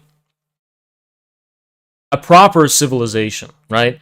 Whereas, and you can correct me if I'm wrong, I'm not necessarily saying this is correct. I'm just saying it's my general impression that in the United States and Canada areas, the indigenous peoples were in these stages of building a civilization, but did not necessarily have a state, right? Like a universal state, which establishes the distinction between statehood and civil society. You mainly had tribes and confederations, but you did not have a universal state or an empire, right? So whenever people ask me, like, Haas, why don't we just import the norms governing indigenous society? Because those are not unified norms. First of all, there's too much variance between them. Second of all, they're not necessarily things you can import, or they don't really apply to a empire or a civilization necessarily, right? They don't deal with the tension between the state and civil society. I could be wrong about that. It's just my general impression. But I'm sure there are things about indigenous culture which will be absorbed in this process of a civilizational building of America. I think the final stage of American history is that we must, and this is going to be a very harsh thing, we must participate in the mythical genesis of an American Eurasianism, a Eurasian American civilization. You know, there's TV shows about this. There's this show that I used to watch, and it was called Into the Badlands, right? And it's a super cool show. It's a post-apocalyptic America, and there's all these barons and lords or whatever, and they all have fucking katanas, and it's like they're always fighting and shit, but there's like a strict code of honor, and these regulations and norms. I think that's what I'm talking about. Minus the fictional aspect, not minus the fantastical aspect. It's something like that, right? Like there's a strict understanding of hierarchy. Now, before you like soy out and be like, "Oh, well, hierarchy is bad," no, hierarchy just means like, how do you treat the elderly? How do you treat, you know what I mean? That's all a hierarchy, right? And it's baked in, not explicit, it's implicit. It's a deeply unconscious sense of honor that is based on life and death. Into the Badlands, everyone's chopping their heads off with katanas. So their form of honor is forged in the battle between life and death. Hegelian master-slave dialectic, right? It's going to be the same for Eurasian American civilization. It will be beyond the threshold of life itself that will define an American civilization. That traumatic threshold is what gives rise to the unconscious, baked-in sensibilities befitting of a civilization. A strict understanding of what it means to live can only arrive when we have a strict understanding of what it means to die. And even cowboys, don't really know what it means to die. You watch Westerns? Well, you read history about the cowboys and shit. I mean, the Wild West was people gunslinging and shit, at least in the movies. And then you get shot and die, and it's like a joke. It's like, I died. But, you know, I'm going to talk about death in America. Because we Americans, do not understand death. For us, death is this impossible thing that our community doesn't survive. for Americans, death is like when the cowboy gets shot on the horse. It's so impossible that it's like an absurdity. It's like, I died, right? And then we bury our dead and we pray. But we don't understand what it means to die. We don't have an understanding of the threshold of death, right? We don't really know what it means to die. We're just being like, okay, that's all. That's the arbitrary will of God. When you die, you're back into the cold embrace of God. That's it. There's no afterlife here on earth. But in the Ottoman Empire, for example, there is an afterlife here on earth. When someone dies, this is the stuff of poetry. This is the stuff of martyrdom. This is the stuff of greatness. You have dedicated your life to the cause of the sublime state of the Ottoman Empire. There is a meaning of death, right? Because it's like the death gives meaning to life, to the life of the state, to the life of the civilization. It's the same for the Chinese, same for the Russian state, so on and so on. America does not have this. Even if you think about it, right? Even our military, American military, there is no real martyrdom. The American military views death as this kind of tumultuous happening that's just far beyond the horizon, right? You know, in World War II, there was this song I remember hearing about. And they'd be on the airplane and they'd have like a parachute. And they would have to like sing this song where they would sing the song to inform them to be like safe about how do you strap into this parachute so you don't, whatever. And then the drill, whatever, the platoon leader, I don't know who, would start the song so people would remember. They would go, glory, glory, what a hell of a way to die. You know what I mean? You know that the battle cry, what is the Marine song? It's the battle hymn of the Republic. Glory, glory, hallelujah. You know that song? And then in the military, in World War II, it was glory, glory, what a hell of a way to die. You know what I mean? And it was supposed to be, it was not necessarily funny, but it's just like, it's kind of funny, right? Like, yeah, what a stupid way to die. Get your shit right. Learn, strap in the right way, because that's a hell of a way to die, right? And they would sing it like that.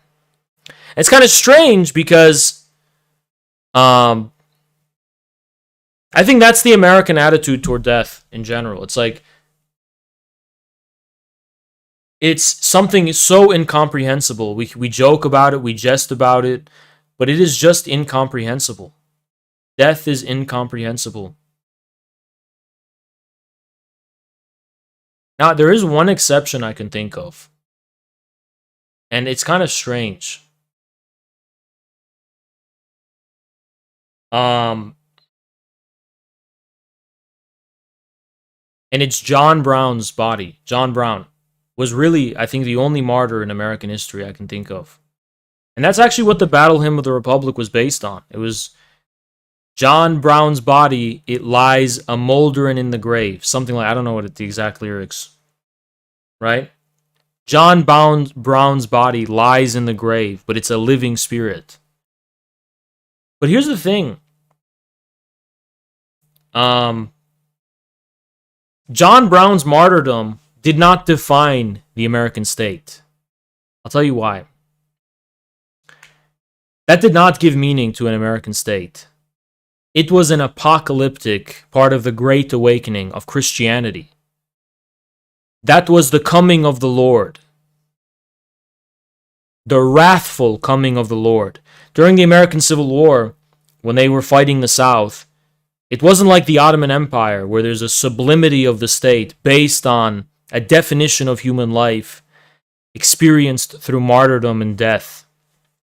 It's more like this theological happening is going on, and it's the apocalypse of all the world and all humanity. Forget about the American state, but the United States of America itself never dies. It never has any skin in the game. Even with that one exception of John Brown, Malcolm X and Fred Hampton, no, I don't think so. I'm gonna say something pretty controversial, but Fred Hampton and Malcolm X have not ascended to the status of martyrdom in American consciousness. When people bring up Fred Hampton's death, they usually do it just to indict the criminality of the American state. But Fred Hampton is not revered as a kind of hero or a martyr, even. It's not like there are songs based on Fred Hampton and there's a culture based on Fred Hampton's martyrdom. It's more like people shaking their head, look how bad and rotten the U.S. state is, right? That's mainly the sentiment. But it's not actually a form of martyrdom. And it's the same with Malcolm X.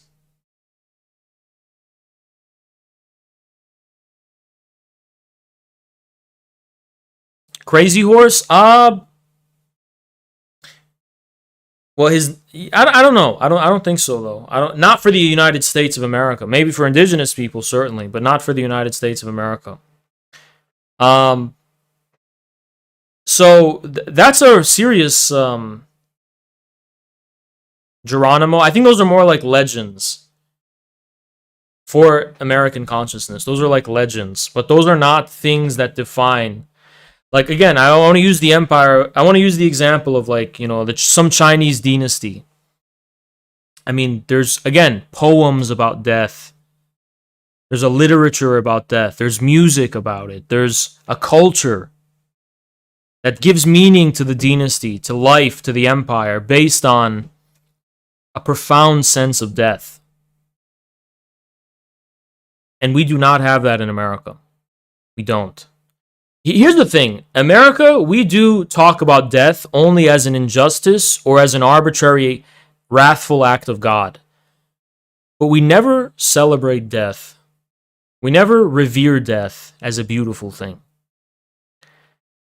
And I think when you are able to revere death as a beautiful thing, you are getting to the substance of what glues together a socius or a community or a nation. When you can recognize the beauty, the beautiful tragedy of death, we Americans don't. Death is not a beautiful tragedy to us. It's just an event horizon beyond which nothing can survive, right? But for, for the Empire of Charlemagne in Europe, death is definitely something that the empire can survive. Death is not an event horizon nothing can survive. Maybe biological human life cannot survive it, but spirit survives it. The state survives it. The people survive it. And it becomes immortalized, right? In culture, in art.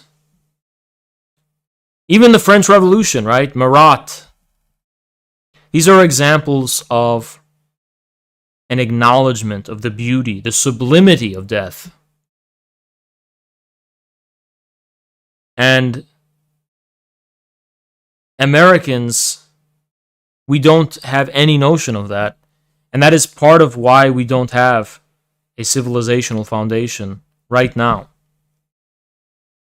We are just future-oriented. But the process of building a Eurasian American civilization, I think, will be the poetry of the calamity to come. I think there's going to be a social calamity, a socio-political calamity, probably in the form of a civil war. And maybe the experience of this calamity will teach us the stuff out of which a civilization can be made and born. When we learn to shed tears with hope over death. We shed tears over death in despair, right? But when you can learn to shed tears over death with hope,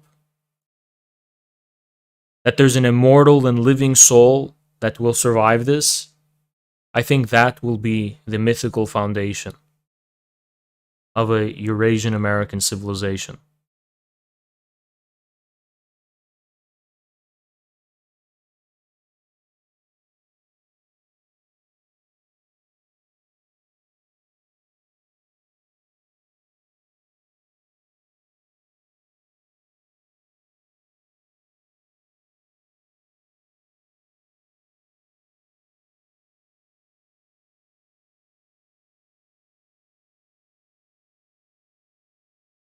I think even in the American Civil War, now I could be wrong about this, right? But I just feel like even when people died, right? They just died.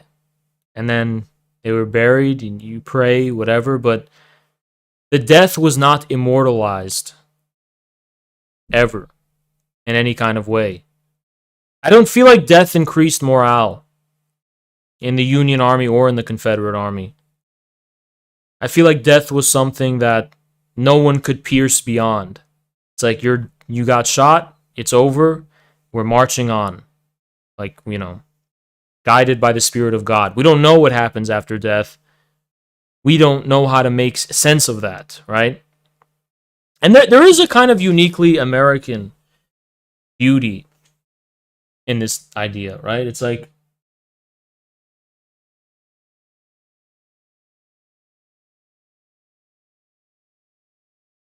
this naivety, right, before death. There's something, I think, beautiful about that itself.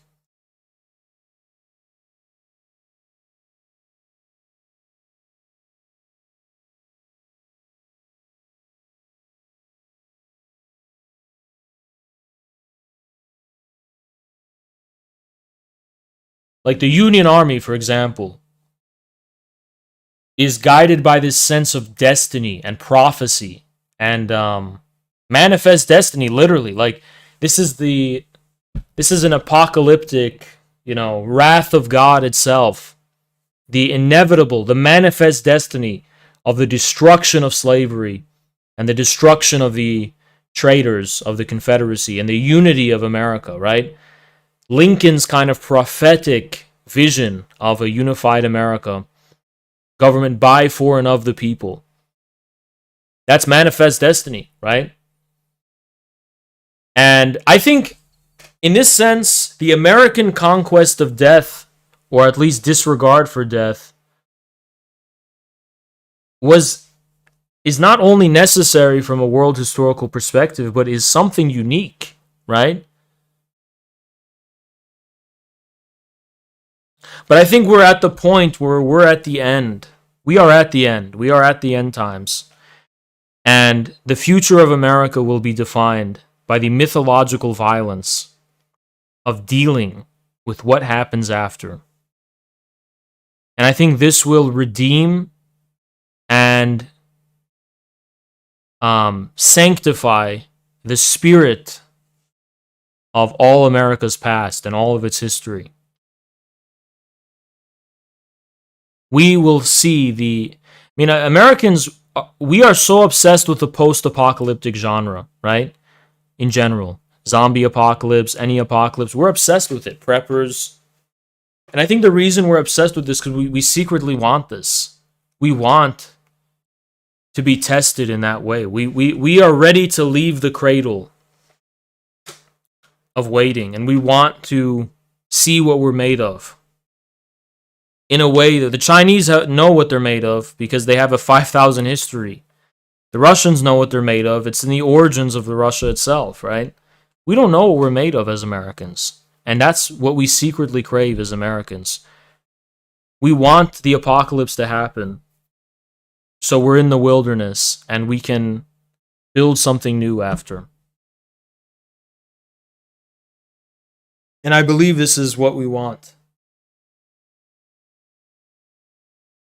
What are the Chinese made of? Consult their literature, consult their poetry, consult their art, consult their culture, and you'll see what they're made of.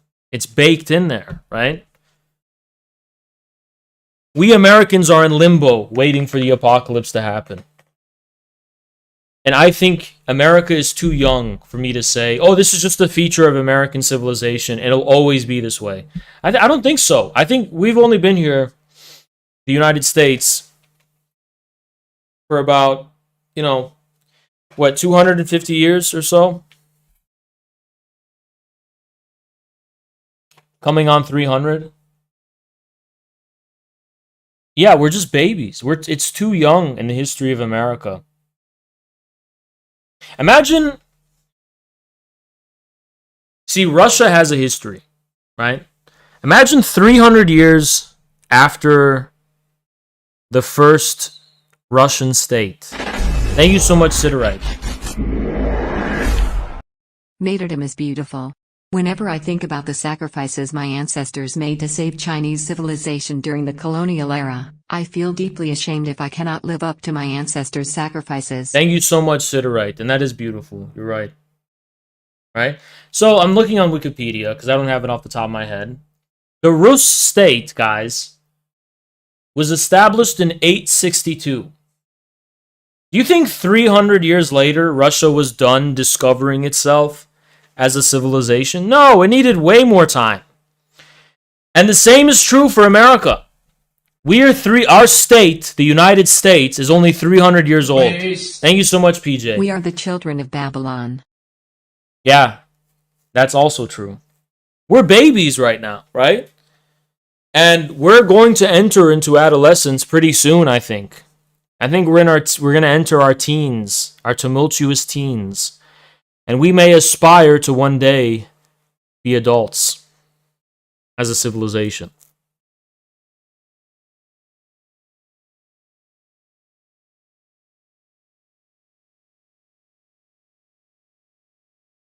I believe in America, right? It's very easy not to, but I do. I believe in this. And I believe in the American people. We're very naive right now, but we're going to absorb the wisdom of Eurasia. We're going to forge a uniquely American version of Eurasianism. We're going to know what honor means, right? Look at this tiger. We're going to forge ourselves in the image of this tiger right here. And that's going to make honor something baked in our beating heart.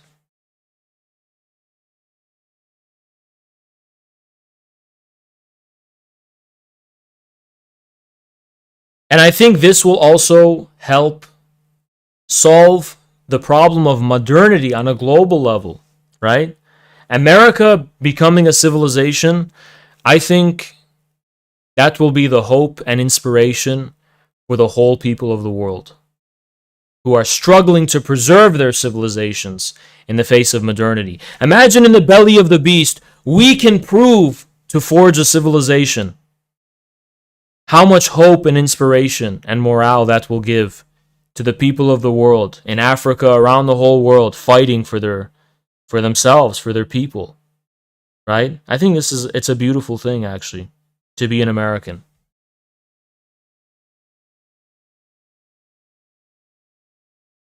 I definitely think so. Thank you so much, the King. If America is to enter adulthood, it must shed any British influence left. Thank you so much, the King. Appreciate you. All right, guys, I'm going to transition now into the Patreon Q&A. Although I love this topic, and I think this is probably very high-quality content. Oh, we have a good amount of questions, 41. Now, this is beautiful. Okay. This is going to be pretty long, so brace yourself. I think this is like cream of the crop infrared content, right? And I didn't plan any of it.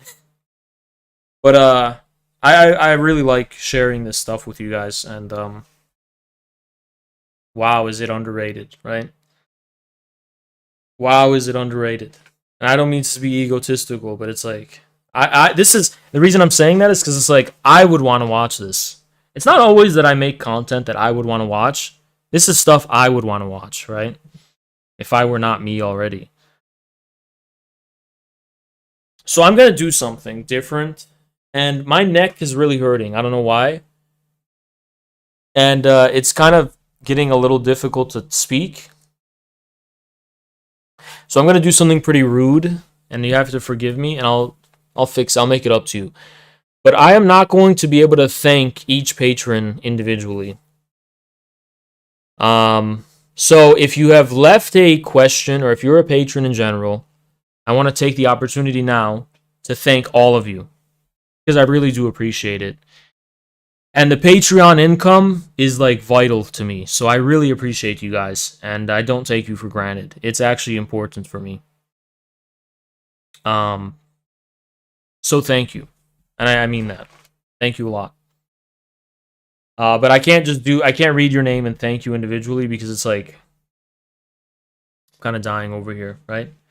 But I do want to take the opportunity now to thank you guys. So thank you. So Demian, what do I say to my Soviet Russian boomer parents to convince them that Stalin was a good guy? I would probably need to know more about their background, but I would probably say, you know, I would inquire to them, to what extent do you take Stalin for granted? Under the Tsar, 90% of everyone was excluded from Russian statehood and Russian not civilization, but like they were excluded from any literacy, any presence, any art, anything. So I would probably force them to confront how much they take Stalin historically for granted as the founder of modern Russia, who actually made Russia for the Russians, not for some kind of Europeanized elite. Hassan, when you were a kid, what did you want to be when you grew up? Believe it or not, I wanted to be an astronaut. I know that's kind of I remember actually my older cousin. I had a toy figure of Neil Armstrong, right? My older cousin was like, "Did you know that when Neil Armstrong went on the moon, he went on the I don't know, my older cousin convinced me that Neil Armstrong converted to Islam because when he landed on the moon, he heard the Quran be recited, like in the void. And he was like, then he converted to Islam. And I was like, oh, really? And I believed it for like 10 years. I believed that for like 10 years, okay? It wasn't true. But that also was a huge inspiration to me because there's something to me prophetic about space. Like, I dreamed of going to space to search for some kind of to me, maybe space was like the soul, right? I just wanted my soul to be cognizant of its own immortality in some kind of way. There's something very dreamy and prophetic and, but most people think of space in that way in a very irreligious sense, but it was very religious for me. Like I was just basically like a space Islamist of some kind. Like to me, there is something holy about going to space, like pure, right? Something pure and holy about it. You heard that shit too? Wow. Well, at least it wasn't my cousin's fault because he believed it. Boydman, what was your favorite candy as a kid? I think it was Twix. Pretty sure it was Twix. No, what was it was either Twix or Tic. What is it called? Tic Tac? No, not Tic Tac. What are the things you break? There's two of them. What are those called?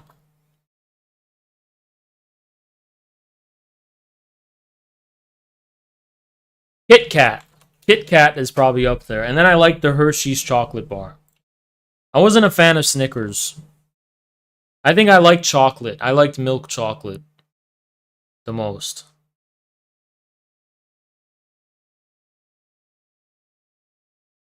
I wasn't really like a fan of Jolly Ranchers and you know, Skittles and all that fruity shit. I like chocolate. Milk chocolate. Kyle, hey Haz, you said if you weren't a Muslim, you would be an Orthodox Christian. What do you think is special about Orthodox Christianity that sets it apart from other sects? Probably that it maintains a connection to an kind of material, substantive, Asiatic sense of the divine.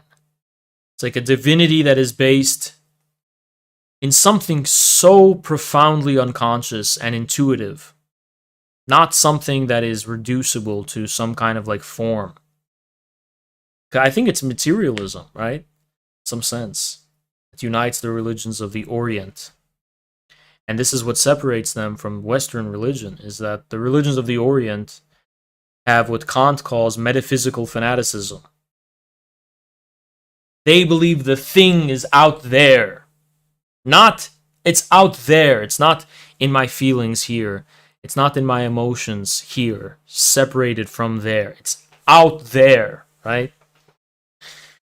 And what do you think there's qualities about orthodoxy that outdo Islam? I think the encounter with origins.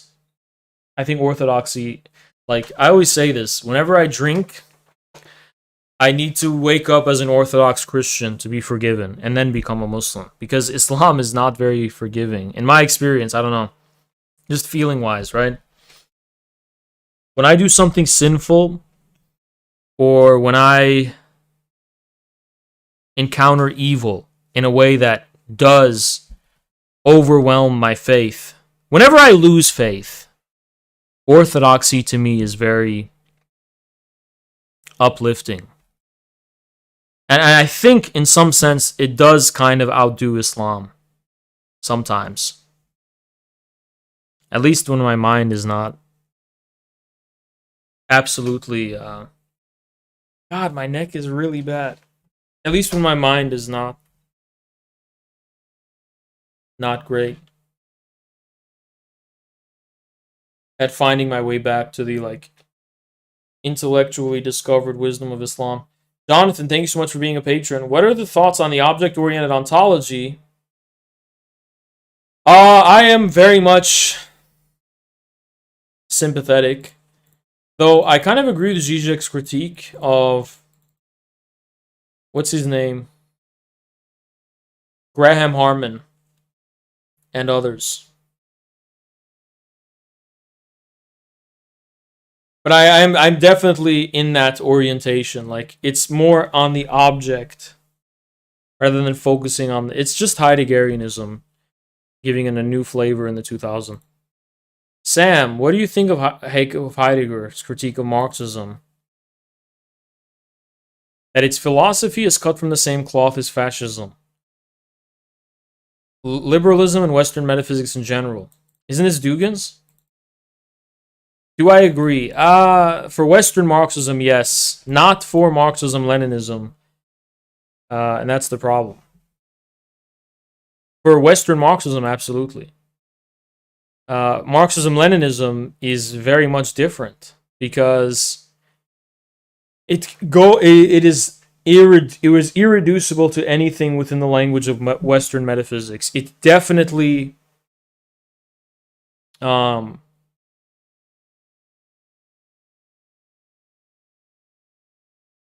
is located at the site of the disclosure of authentic being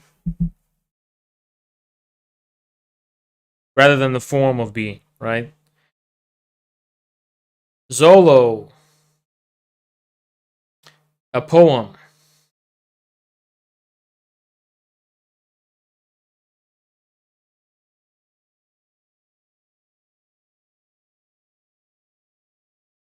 If this is a reference to anime, I'm not going to read it out. I'm sorry. You can be a paying patron all you want. I'm not. Something about the unlimited blade works. Yep, it's an anime. Is this Hegelian? You know what, Zolo? Everything's Hegelian. So I'm answered. I formally fulfilled my obligation to you as a patron. You get nothing else. Talon, thoughts on Che's criticism of the Soviet economy. I agree with it. I'm a bit rusty on the details, though. Benign. You agree with Groy's interpretation of Yankov's cosmology as a return to paganism? Huh. No. I think he confuses maybe Dharma for paganism, or maybe he confuses, because it's like a cyclical notion of rebirth. I don't think that's pagan necessarily. I think it's just Asian and Dharmic.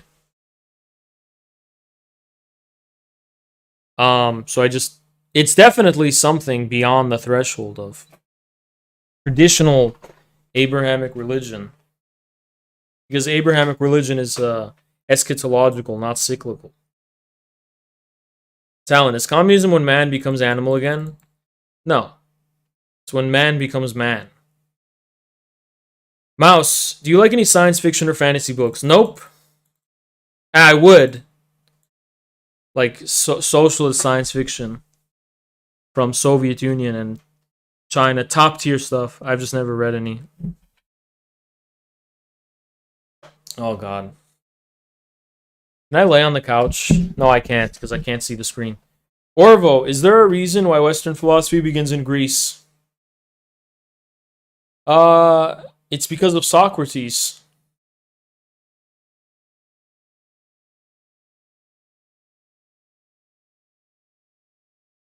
Or Plato, depending on how you look at it. But the pre-Socratics were much more ambiguous than, in terms of like whether they grounded their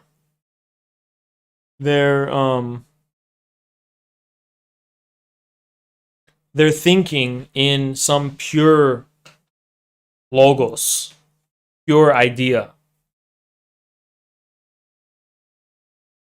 How did the Frankfurt School distort Marxism exactly?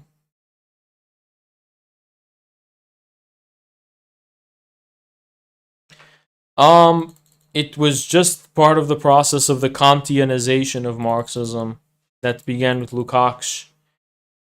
But they also distorted it with Adorno's negative dialectics, where the dialectic ends with negation. Now, in Asian society, the dialectic must end in some positive being, whether it's Chinese civilization, Russian civilization, or something else.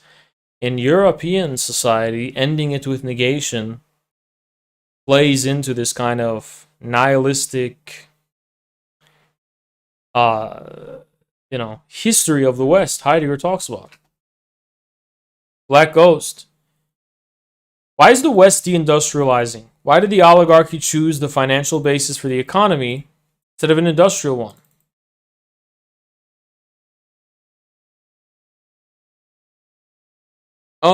It's not that they necessarily just... They're trying to secure the industrial monopolies that the ruling class had risen on the basis of. That's why.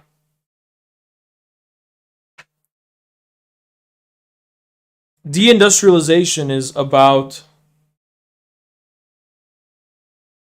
profit being based on degrowth also, rather than the production of value. Jonathan Hawthorne, would you be willing to stream on the Cultural Revolution? Perhaps, yeah.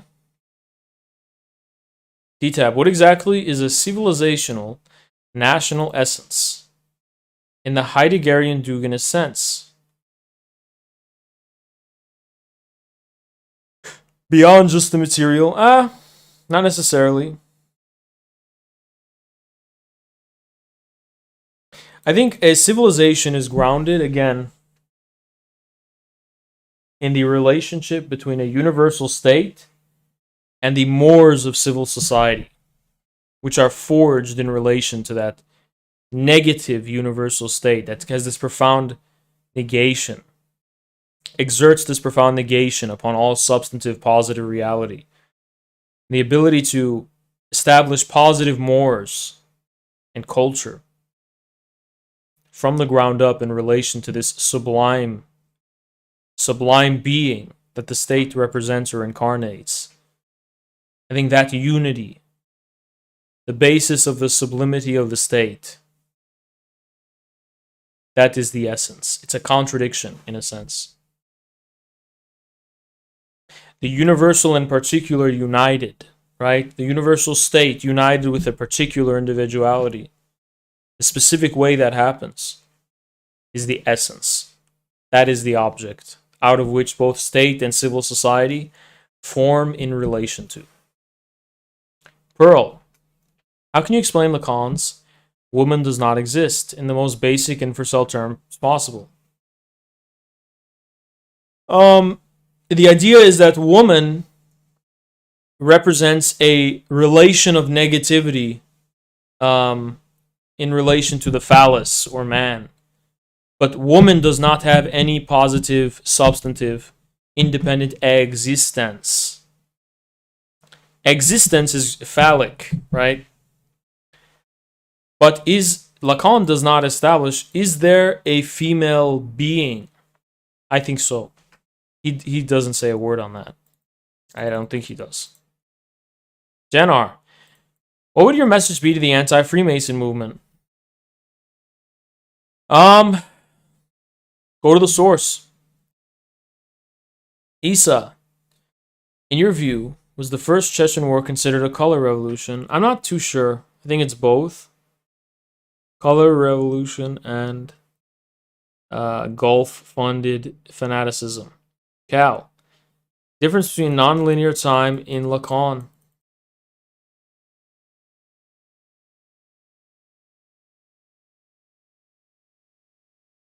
I think only Land really can speak to that. Lacan, I'm just too. Oh my god, my neck is killing me, man. Lacan and time. Good morning, Revolution. Thank you so much, Mira. Well, I don't know. Is the production of surplus jouissance linear? I think that does refer to some kind of non-linear relationship, right? Because in a sense, surplus jouissance is retro-causal.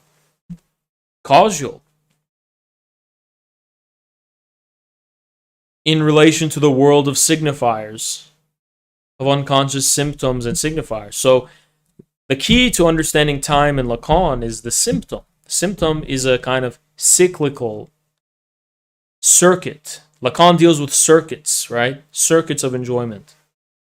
These circuits are definitely temporally non-linear.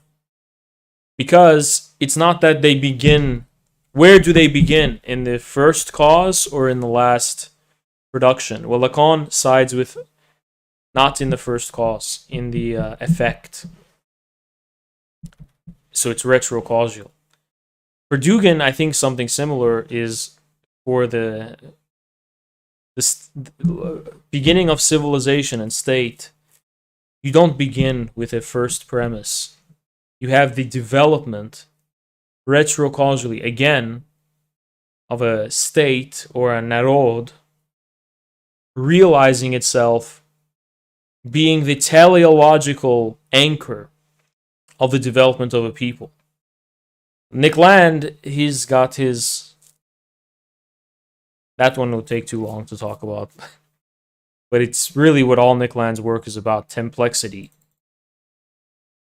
It's not quite just retrocausality or linear time. It's this kind of aeonic time.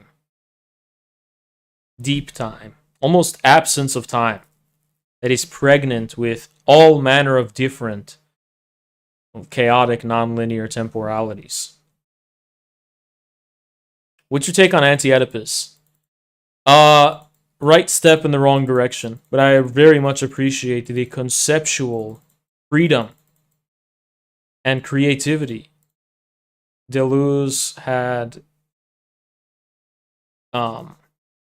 bestowed upon, people like me who definitely are engaged in some kind of artistic or aesthetic production. It's very vital to me, was Deleuze. Anti-Oedipus, yeah. But Thousand Plateaus is better. Anti-Oedipus is their worst one, right? Sorry, Thousand Plateaus is the best one to me. Tom, why does Heidegger think the dialectic is a philosophical embarrassment? I side with Lacan, Cal. So I'm against Anti-Oedipus. I don't think he overthrew it, but I like how A Thousand Plateaus. Why does Heidegger think the dialectic is a philosophical embarrassment? I don't know. I actually don't know. I've never read that from him. Black Ghost. Are there any visions or projects focused on single issues that you find helpful to be integrated in your infrared project? Right to repair. The beyond other things is a big issue for farmers. They can't repair their own machines. Producers make it more and more difficult. I think that should all be integrated in a communist movement. Infrared, I mean, I don't know. We're a media project, so I don't know how useful that would be. It should be a part of a political program, though. Iron Boy. Got any plans to go after big fish political influencers? I think that era of infrared's gone. We're not just like finding people to debate. But I miss that era of infrared. I definitely miss that. But it's just not what we do anymore. Noah, thanks. What is it that allows China to manage a flourishing multinational civilization while America fails at this? Can I excuse myself from this question? Because I talked about it already. No, you did mention multinationals. So I'll say it's the problem of civilization in general. The nation state isn't a civilization.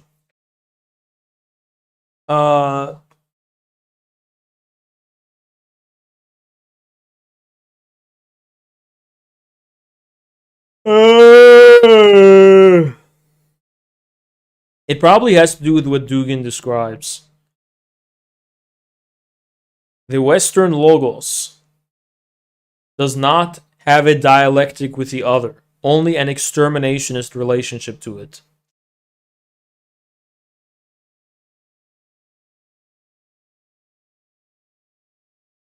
Not the inclusive principle of chaos, but the exclusive principle of logos. Mouse, thank you for being sorry. How can Spain be reconciled with the Islamic world, given its history of defining itself in opposition to Islam? El Andalusia 2.0. Just kidding. I don't think there's a way to bridge Spain with the Islamic world. I think we just need to respect the difference. I know you are against more conventional. Maybe Spain should form an internal bridge with its own Islamic past. That would be interesting. I have plans to move back to my home country. Doesn't have a communist party. What would your practical step-by-step advice be? Media. You have to start with media. It's like Lenin began with the newspaper. You gotta start with media. Seudeng. How does one make peace with the end of the world? Make peace with the fact that it already ended.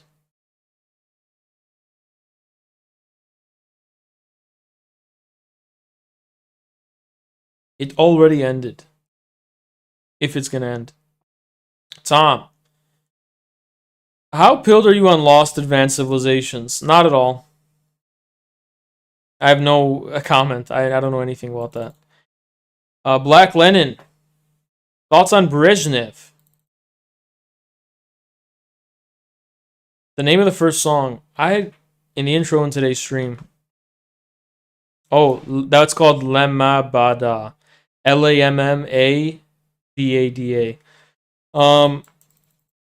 And you can just search it on YouTube. And it's the orchestral version. Brezhnev.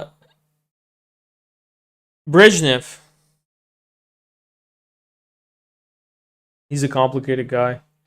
I like mature socialism. I don't like Brezhnev's alliance with international social democracy. But I like this notion of mature socialism, according to which one must dwell in stagnation to find one's being. I like stagnation, actually. Brezhnevite stagnation. Stagnation is the source of all true novelty. Simply, Brezhnev is like Heideggerian, right? Stagnation, stillness. That is the first premise of dwelling. So the Soviets under Brezhnev, the Soviet people, for the first time, learned how to dwell in communism and in socialism. Instead of getting ahead of themselves, trying to whatever build the future, they now dwell in the being of communism. That to me is profound Soviet Dasein. Then you watch Tarkovsky and Soviet cinema in this era. It's beautiful. There's something very beautiful there. Should not be lost. Jimbo.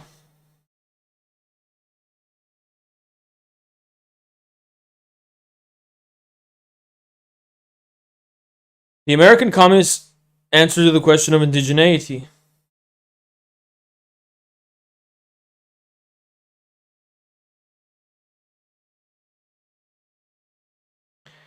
I find it distasteful to say we conquered them like they conquered each other. The reason that's a wrong thing to say is because it neglects the calamity of Western modernity. So no, we did not conquer them like they conquered each other. We conquered them with the full force of apocalyptic modernity. That's why.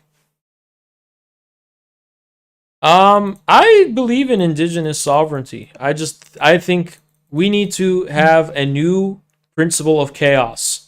So we need to respect indigenous sovereignty, and then American civilization must have a dialectic with otherness, with the indigenous other for the first time. A dialectic where we learn to coexist based on mutual respect.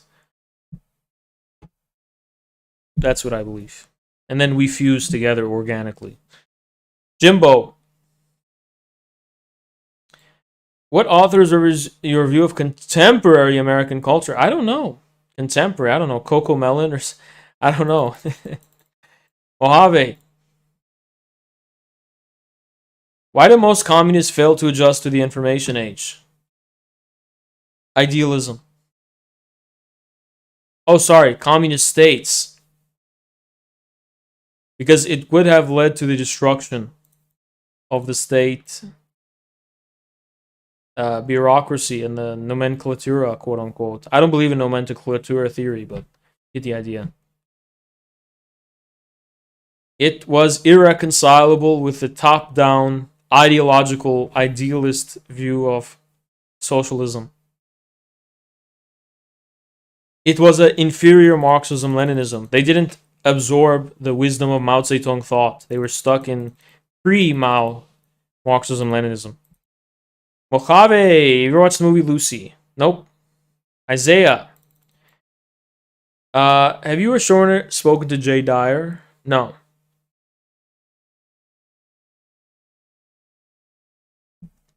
I'm willing to talk. Siderite.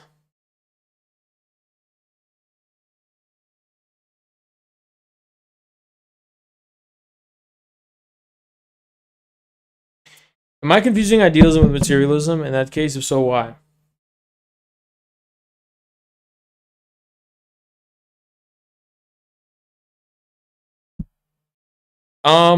I think media has an effect on culture.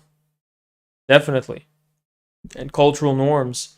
Especially in a country like America, where we're agnostic and confused about our identity on every level. Mouse. How do you go monk mode and separate your personal... By the way, yeah, public acceptance of LGBT is like superficial. It's actually just media. You're just polling people. That's a form of information in media. What do they really feel unconsciously? I think people are still against it. How do you go monk mode? Mouse. It's a very visceral, personal process of learning how to be harsh on yourself, learning how to be cold and cruel to yourself. Siderite, good midnight, Haas. Good night, Siderite. Voidburn, do you have a favorite poet? I do.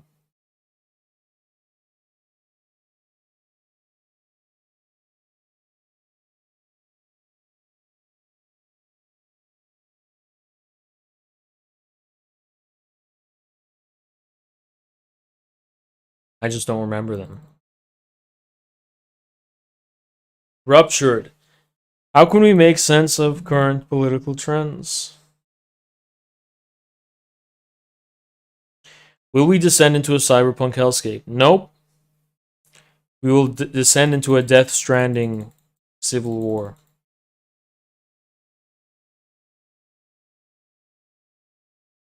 It's just America out of many, one. E pluribus unum. It's going to be out of one, many. A scorpion's egg hatching. That's the chaos. Mouse. Is there something to Deleuze's schizoanalysis? Yes, there is. Yes, there is. It's the way in which Deleuze ventures beyond the individual Oedipal subject of the psyche and finds application, this extremely dynamic, productive theory, to natural history and aesthetics and objects. Deleuze is a brilliant thinker.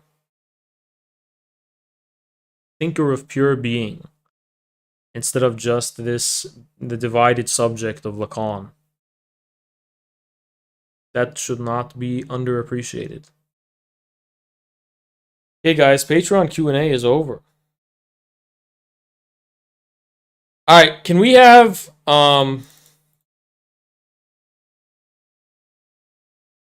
like 23 more people come into the stream so that it's 2:15:20. Thank you, Miriam. So that I can have 3,000 views instead of 2,977. Jackson, why did you get suspended? Tell me. What was the reason they gave you? What was the reason? And what did you do? Oh, you sent it to me.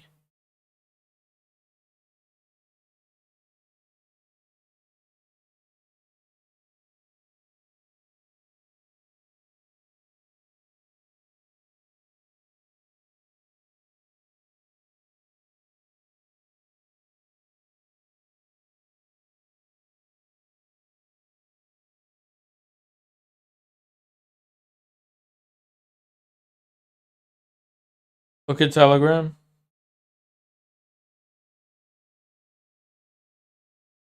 Let me check your Telegram.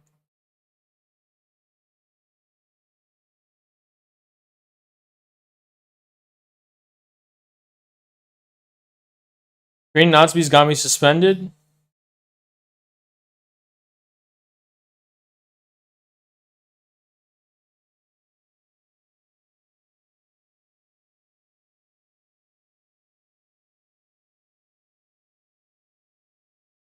Jackson. Oh, mental illness should be cured. What? That's hateful conduct?